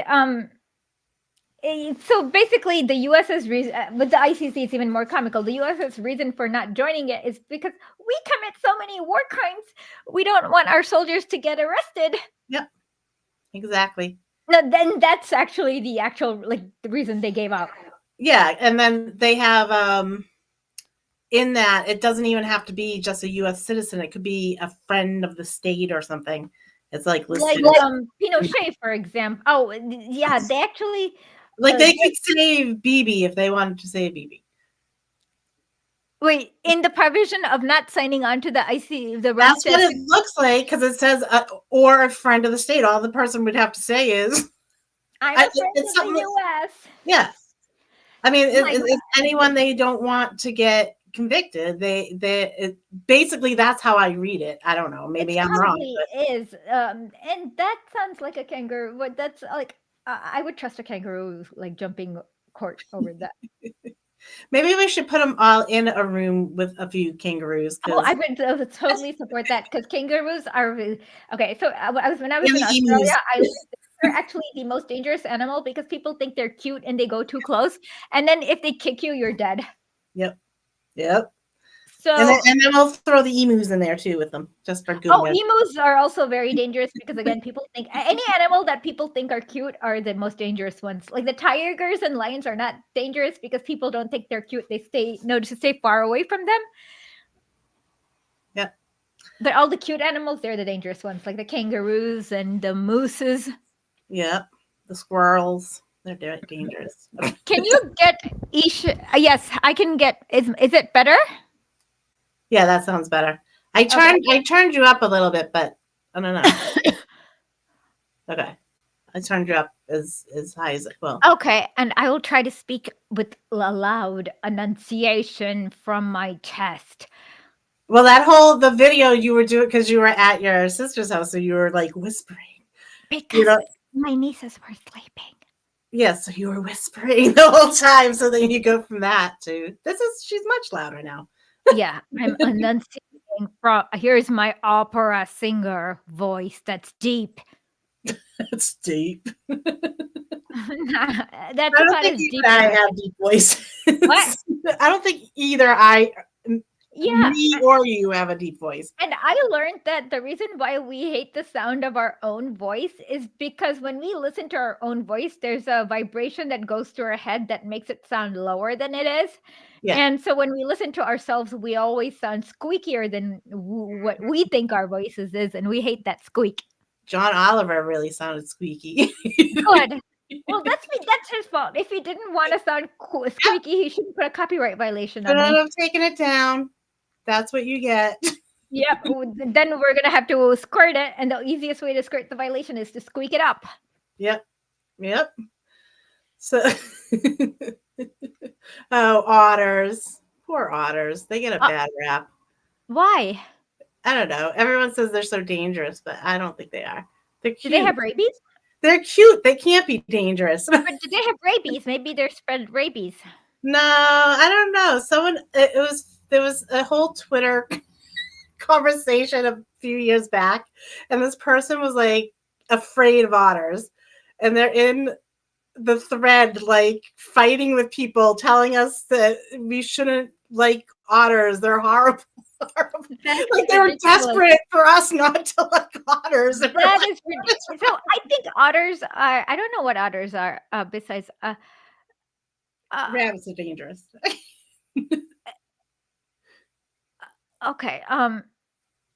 Yeah. Well, so I heard something about Trump not being allowed on the Oregon ballot. Is that true? There's a few ballots they're trying to take him off of. I think there's like 4 or 5 states. I think he's off of one of them already. Is it Oregon? Right. So they were talking Massachusetts might be one too. Okay. Well, people know that you need like, because it's a Democratic state. You need California, New York, Texas, Illinois, Michigan. I forgot. There's like 10 states you need. Florida's a big one that they have to get because that's the one that's always like going back and forth. Yeah, I mean, Florida's okay. So I remember like it's mostly red except for that one time Obama won. Yeah, well, I mean, it used to be a little more blue way back then, but okay. Well, yeah. So I'm trying to understand. So they're basically like, is there a different candidate for the Republicans if wait, is this for the primary or the general election? Oh, that Trump's off the ballot. Yeah. I don't know. I think I thought it was the primary. Okay, if it's the primary, to be honest, I am like so just. Me too. That's why I'm asking because I'm so like don't care about the U.S. elections. I don't even want to talk about it, but I'm just like curious. But then I feel like some people, I don't know. The U.S. like elections, Massachusetts only has. They're not putting anybody else. Like Dean Phillips is running, and who's Marianne Williamson, right? But are they running as Democrats? Yeah, those are the two that are running as Democrats, and they're not going to be on the primary ballot. Oh my God, this is like a whole joke. Okay, it's just Joe Biden on the primary. Well, they're pushing for that at least. I don't know. Okay. Well, okay. Can somebody put this up? Let me explain my problem with the Green Party. Oh yeah. I do vote Green, but okay. My ultimate problem with the Green Party is, besides the fact that they're extremely incompetent, like Ralph Nader kind of opened the path in so many states for them in 2000, but then in 2004 they purposely fully compromised with the Democratic Party and ran a safe state strategy and basically sabotaged it. Is that they don't work on the basis of class warfare. They work on the basis of like liberalism. Yeah. And so they'll never so like even like Jill, so ultimately every country that has had the Green Party in power, the Green Party becomes just as horrible as the Democratic Party. They're still capitalism. They're still I just don't see the Green Party as being the agent of change because they're not getting their power from the people. I was gonna say my thing with it, like, is just to break up the duopoly. Sure. Like, Okay. just like hit at the duopoly. That's why I always voted green. Okay, fine. I just think that like, but to be honest, she, they're saying Jill Stein is the best for 2024, and maybe for who we have, yeah. Okay, fine. I still think that people should much rather learn about Marxism, Leninism, and learn how to fight as a mass against those in power. But that's never happening in America. So, yeah. Yeah, I always I was never thinking my vote mattered that much. Nobody's vote matters that much. You're just one person. I never thought that, but I voted up until 2018, I think, is when I decided to stop. Though I did vote in 2020 because there was questions in Massachusetts I wanted to vote on. Sure. I don't remember if I voted or not. Well, I didn't vote for anything. I just don't remember if I voted or not. I definitely did not vote in 2022 because I was here in Russia and I didn't feel like taking the effort. Yeah. Yeah. No, I don't know. I'm so. But then I don't want people on Twitter to get mad at me saying, Esha, she didn't vote, blah, blah, blah, she's evil, or all those things. So I'm reluctant to say that I don't, and I definitely don't remember if I voted in 2020 or not. Yeah, 2020 was the one I did the questions. I think 2018 I went and did. Why don't I remember? I know not. I just don't remember. It's been a weird 6-7 years. Yeah, I just don't remember. Yeah. Well, I definitely voted in the primary. I just don't remember if I voted in the general. I did vote in the primary in 2020. Yeah, in 2020, but I don't remember if I voted in the general. I may have not. I just didn't vote for president because I was just. Okay, like I said, I don't remember if I even went to the voting booth or not. Because there's so many elections and it's all blurs and it's the same action too with the same voting booth. Yeah. Yeah. It's there's nothing that stands out. Right? Yeah. No, I mean, I just feel that's not the answer. It's not the answer. It doesn't. At this point in my head, it just feeds them. If we, I don't even care. I think if it makes people should do what makes them feel happy or good or less unhappy. But just don't delude yourself into thinking that voting is a substitute for direct action. I think it's more for me. The voting is fine because there are certain things there's locals, there's states that you can it can matter, and I say Massachusetts always does the questions, which are they do actually listen to, sorta, but yeah, I mean, I'm not saying don't vote. I'm just saying don't be. I think it's more in the don't think that there's change coming. Yeah, exactly. That's what I want to say. Don't think there won't be any change in the U.S. Because the only way change ever happens if there is a if there's a red army that overthrows the white army, and they will never let you collect. They will never allow there to be the U.S. state cracks down on any possible formation of a red army. I go through in my head sometimes, I feel bad, back when, say Bernie did win in 2016, and he wasn't the Bernie he is now, but he was the Bernie that he was then. Yeah. Was, I mean, progressive, not, whatever.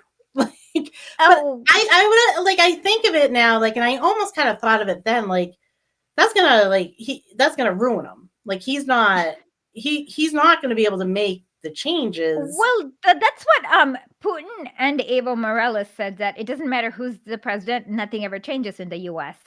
And so, yeah, I think as we learned with both Jeremy Corbyn and Bernie Sanders, if they think you're even the slightest threat, the internal state machinery will tear you down. With Jeremy Corbyn, Mike Pompeo actually said that the CIA needs to get involved and overthrow, like, and so voting is not even a tool. Voting is a way to, like, the most important part of voting is canvassing other voters. So it's just a way to reach the people and also to measure Engels, Frederick Engels explains, measure, like you can use it as a thermometer. Yeah. But so I don't think Bernie was ever allowed to be like they would do every.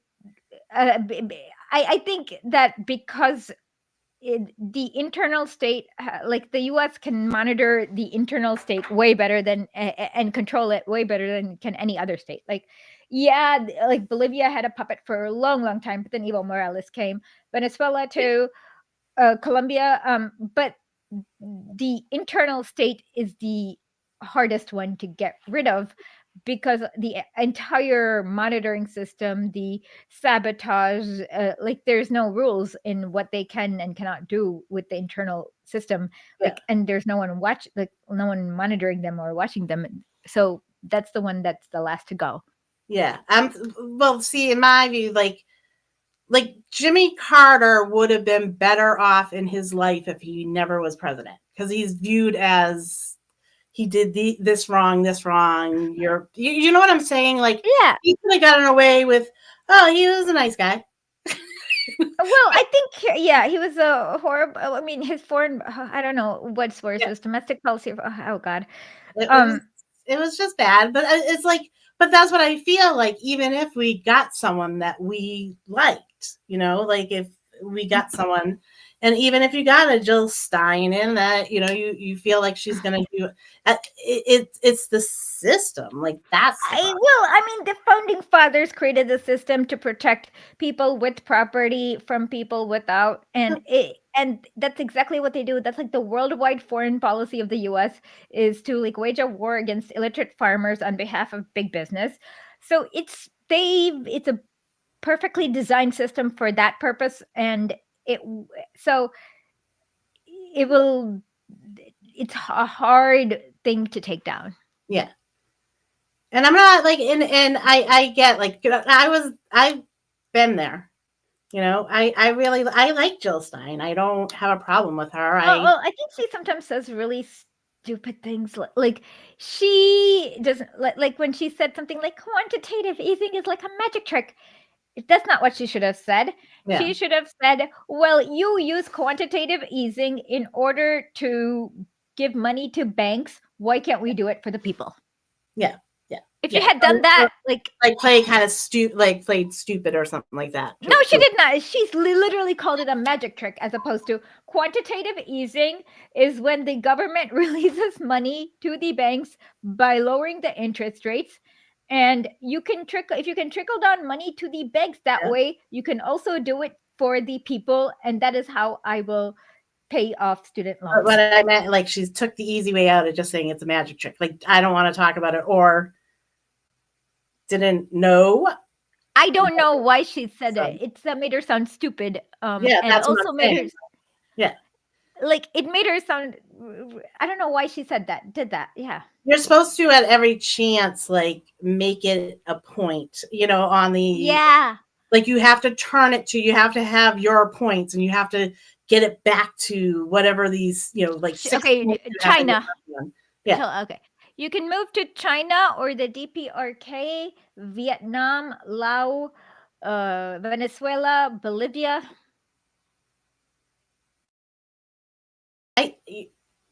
Yeah, because I mean, I am not good for third parties. Okay, can you put? I do not support any American third parties. I am not good for third parties. I am not opposed to them because I support a uniparty system with a Marxist-Leninist party at the helm.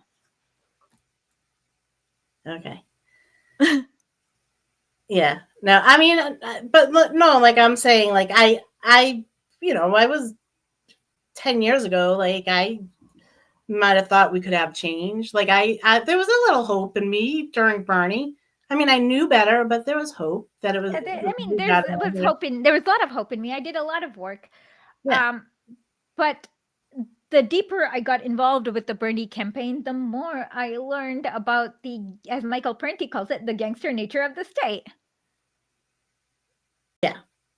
Yeah, no, and that's the whole thing. Like I had been, reading this stuff when I was younger. Then I was like working so much, so I wasn't putting the time into it. And then I, go disability, and then that's why, like in the last 10 years, since I've been disabled, I've been able to move. Like I've moved my politics away from liberalism.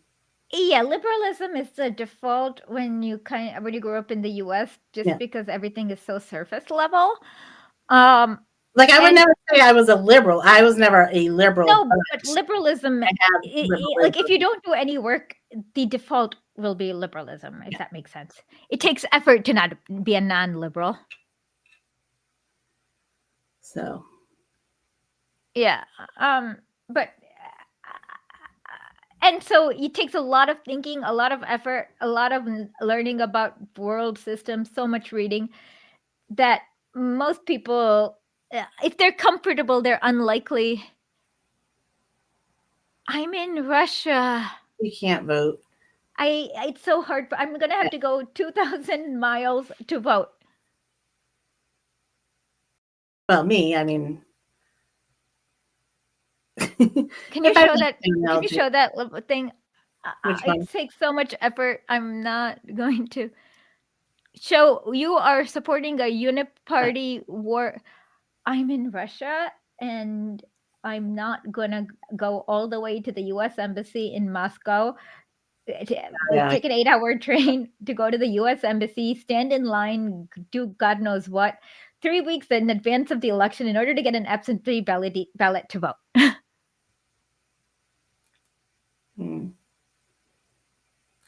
Especially when my vote is going to be in New York. Sorry about that. No, I mean, I don't know. I think that's too much effort for me, at least. Well, no, I mean, you definitely. I'm kind of at this point just angry. So you can. Did you say you're not going to vote? No, I didn't. I didn't vote for president in 2020.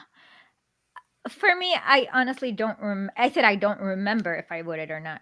Everything blurs together. Yeah. But before that, I voted for Jill Stein. Like, I did not tell people not to vote. I'm the one who said it. No, no, I said that don't expect change with the Green Party. I said don't expect voting to be a tool of change. There are uses for voting in basically helping doing outreach, educating and radicalizing new people, or using it as a thermometer, but voting in itself is not alone. And I said Jill Stein's probably the best one on the ballot. So yeah. And I said, so I mean, are going to vote. I'd say, yeah, I would put it towards the Green because that's, I don't know, there's a chance of breaking the duopoly, which is probably a long shot, as it always is. But exactly, I don't even care. So for me, it's like I'm too cynical to care right now about the U.S. elections. Yeah, I think I really lost it, especially like in the primary season of 2020. Yeah, it was so disappointing. You're right, and none of it was like I saw too many things, and well, maybe it'll like the thing is that like okay. Okay, fine. Jill Stein, if you think she helps you with propagating information, sure, I can agree, I guess. But like in 2000, for example, Bush stole the election straight away, and Mhm. there was no mass action. There was no like millions of people. Like the U.S. people in there is not enough like No, mass. they made a big joke about it. Like that's all they did was like Yeah, but like the masses are not organized enough or capable of like even blocking the roads. If the same thing happened in any other country, at least there would have been like in Bolivia, the entire airplanes would have been grounded and there would have been a civil war. I mean, I wouldn't say every other country, but yeah, almost any third world country, there would have been a civil war at that point. Yeah. I think like we are just we just have accepted. There's this whole thing of like you just they just keep pushing it, and you just keep accepting it because then you just people are much more alienated, so they don't understand the reason for collective action. Yeah. They don't so they don't understand what is collective action. They don't understand the nature of power and the nature of not having power and how to fight power. So it's kind of like not like you're always in a fight with Goliath, but you don't understand how David's of the like how David and you're trying to take a club to Goliath, and that's not how David won, right? Yeah. So and it was done on purpose. The suburbs were created to stop people from from actually yeah. I mean, we having don't cohesive social groups. And that's why you have the way the US colleges are. Most people in other parts of the world like go to their local college, but US has many tiered colleges that make you fly far away for college from your family.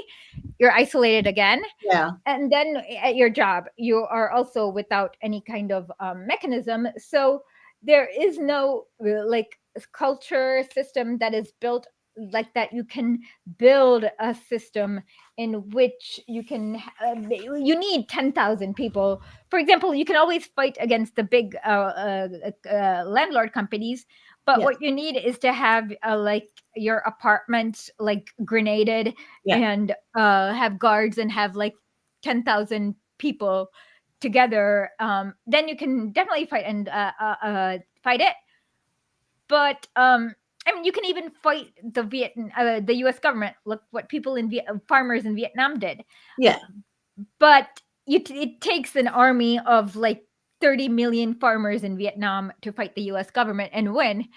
And the U.S. population, there's too many right now. At this point, there are too many who are just comfortable enough that they'll always be stuck in liberalism. So you can't even get them to be cognizant about how the world really is, let alone fight for a better world. Yeah. No, it's you're right. I mean, it's the comfortable because it's even people that are struggling can get a little bit more comfortable than in other places too. Like people who are struggling, for example, there are roads that you can walk on and take your kid to school, and there are schools that are built that you can take your kid to school so that he'll never have to work at a diamond mine or whatever. Yeah. In many countries, there are no roads you can walk on to take your kid, and there is no school there to take your kid to school. Yeah. So, yeah, I mean, and even a lot of people that are just on that level of, they could be struggling with like one bad thing going or something like that. They want to believe, like they want to believe. There's still so many people that believe in like that American dream thing.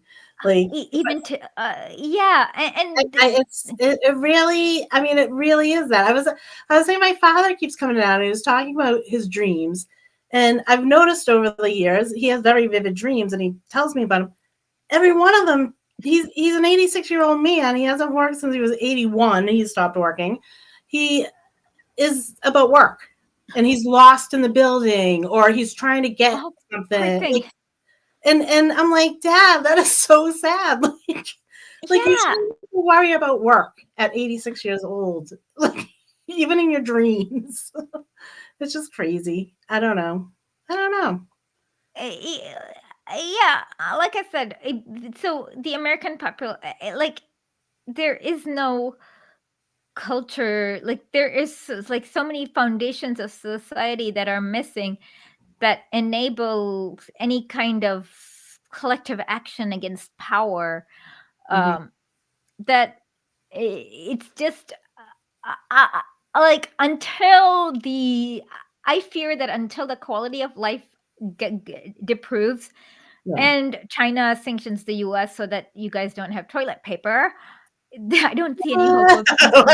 I will not like that, but it may happen. I am for. Can you show link? Can you please show what are you? I support Marxism, Leninism, the only path that has led to successful changes where third world countries have been catapulted to spacefaring nations. So the path that I suggest is Marxism, Leninism. And you can figure out this path by reading Lenin. He explains in detail how he did regime change against the Tsar. And this is the only successful model that has been repeated many times in the past century, the latest being Bolivia in 2005. Yeah. I just feel like using, like, it's not going to change having like a capitalist liberalism kind of band-aids on things. Because I mean, you can go like the social little band-aids they use, so it could look good, but we're still not getting away from the liberalism that. Yeah, you're not. There isn't, like, the wound Like, is the not being. neoliberalism is just there. You're still getting gangrene on your feet. Yeah. So like I said, on most ballots, I mean, there are a couple of socialists running and stuff like that. I know Claudia Dela Cruz, right? Allegedly. Allegedly. So like I said, I don't even. I haven't paid it. I haven't paid that much. And a lot of a lot of parties that run for elections in the U.S. they're trats, and yeah, it's a joke, and no one really. They don't like. They're not effective. Yeah. Yeah, yes, I agree. That's exactly what I said. The path needs information propagators to the masses outside the bubbles. Yeah. POTUS runs are some tools for that. Unfortunately, a lot of these, like RFK Jr., they're not outside the bubble. They're well inside the bubble. Just, I don't know. Jill Stein may be outside the bubble. She may have helped you. She may have reached you. If you think she's helped you, sure, I can concede that. Yeah. I just don't have the same passion for her as you do. Yeah. No, I just feel like it's hard. It's a hard ask of a Marxist Leninist to like go backwards and like and push for a liberal. Yeah, I cannot use her campaign. How do I help? I cannot use her campaign to. Like, she's not a Marxist Leninist. Jill's not a Marxist Leninist. Yeah, so I can't. How do I to spread what Esha is trying to do with the show? I can't. The only way I can do it is through like, I can tell people, write books, write articles, but I cannot. I often tell people this, like if life has not made you, so when you go to like third world countries and you ask the person who's been working hard in a mine for the last 18 years, to them, when they read Marx, they're like, duh, of course. There's nothing you need to do. So, like, if life doesn't make you Marxist Leninist, it's unlikely that my tweets or podcasts or anything will make you Marxist-Leninist, because it's like the elite have created a different reality for people who they want to draw their mercenary armies from. And unless you work really hard in order to like understand the created reality for you, you will never be able to understand what reality is like for others. So there's a big leap of empathy that won't happen from the first world, is what I'm going to say. Oh, no, not that. I get it. That's fine. I was probably reading two things at once. I'm confused now. Somebody said not me. Who's supposed to spread Marxism? No, because I said that Jill is not, like, when I went into the thing about her not being a Marxist-Leninist, he probably thought I was taking it that he was saying that you should use Jill to spread Marxist-Leninism. Ah, got it. I'm confused now. Yeah. Okay, we should not have addressed. Sorry about the confusion. My medicine hit about half an hour ago. So. Okay, so yeah. So, and of course, there is. If we knew the solution, we would have had the revolution by now. Yeah. So none of us know that. Like with the U.S., it's obviously a hard problem to crack, since none of us know the solution. And about 6 billion people in this world totally want a regime change in the U.S. Yeah. Because if any of us knew it, it would have happened already. Yeah. I just feel like it's just never, like, I don't think a third party's ever going to break through. They're never going to allow it. They took they won't. Green Party in 2020. They took them off a whole, like, wasn't it like 4 or 5 states? Yeah, many more than that. And it's like, there's also the propaganda battle. He's talking about my twinkling eyes. Okay. Okay. It doesn't have to be. It's like the propaganda, even if they're allowed on all 50 states on automatically, like on the easy ballot that the Democrats and Republicans get, the propaganda campaign is going to be so harsh that yeah.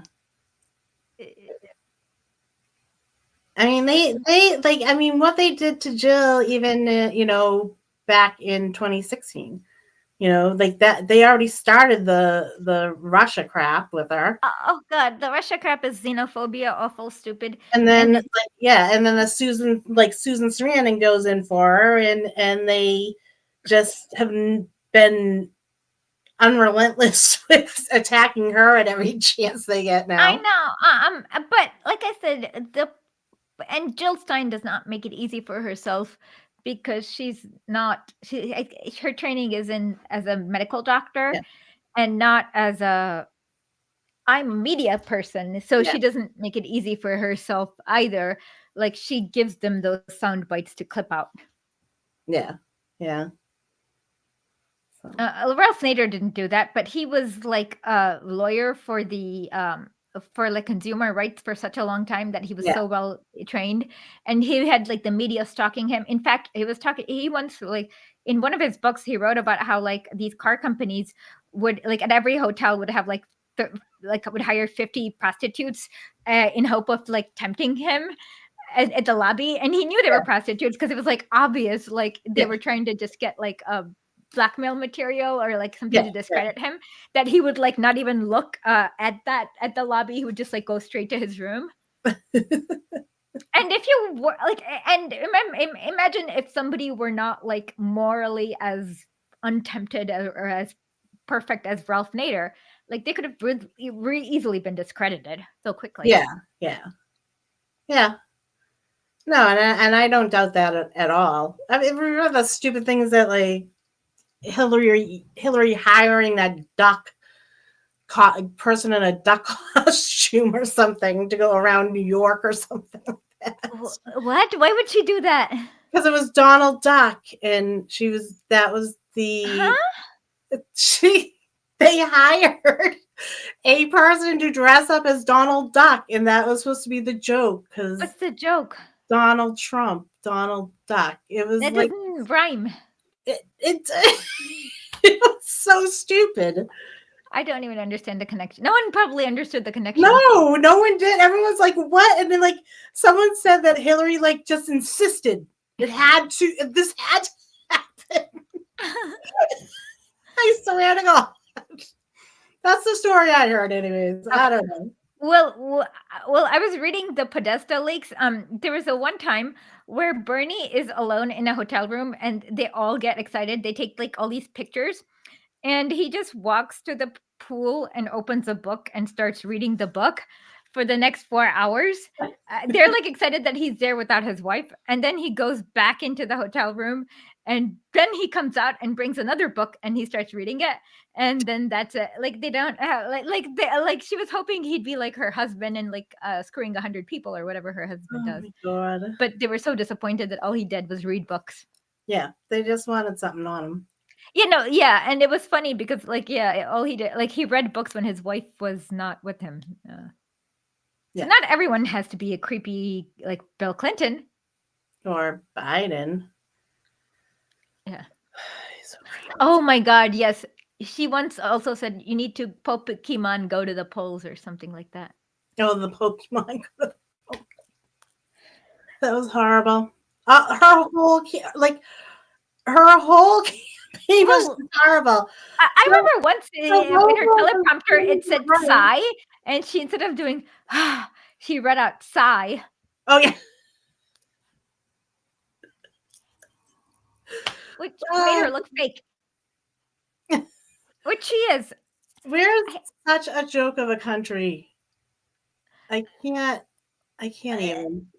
Like there's so much weirdness with her campaign. Like it was probably the worst run campaign in history. She's not because she's not a person. She doesn't know what an average person is, like how people live a life, like a normal life or something. I'm gonna be out of battery, so let me switch my batteries and you talk for a second. Oh man, I can't talk for a second.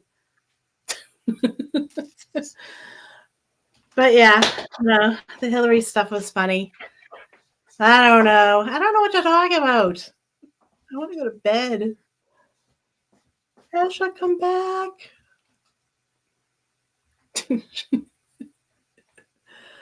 What's happened now helps or not helps the future. There are many steps. Yeah, no, I do. I believe in steps happening. I like I said, I'm disillusioned right now. Hello?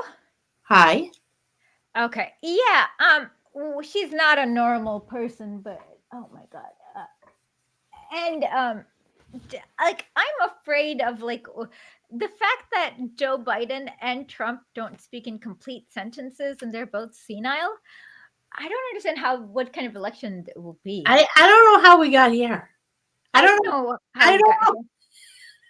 I know how we got here, but like, come on.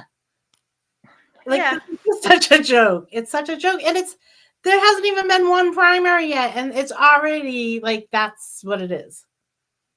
They're not going to have it any other way. There's not going to be any surprise Democrat coming through or Republican. Oh my God.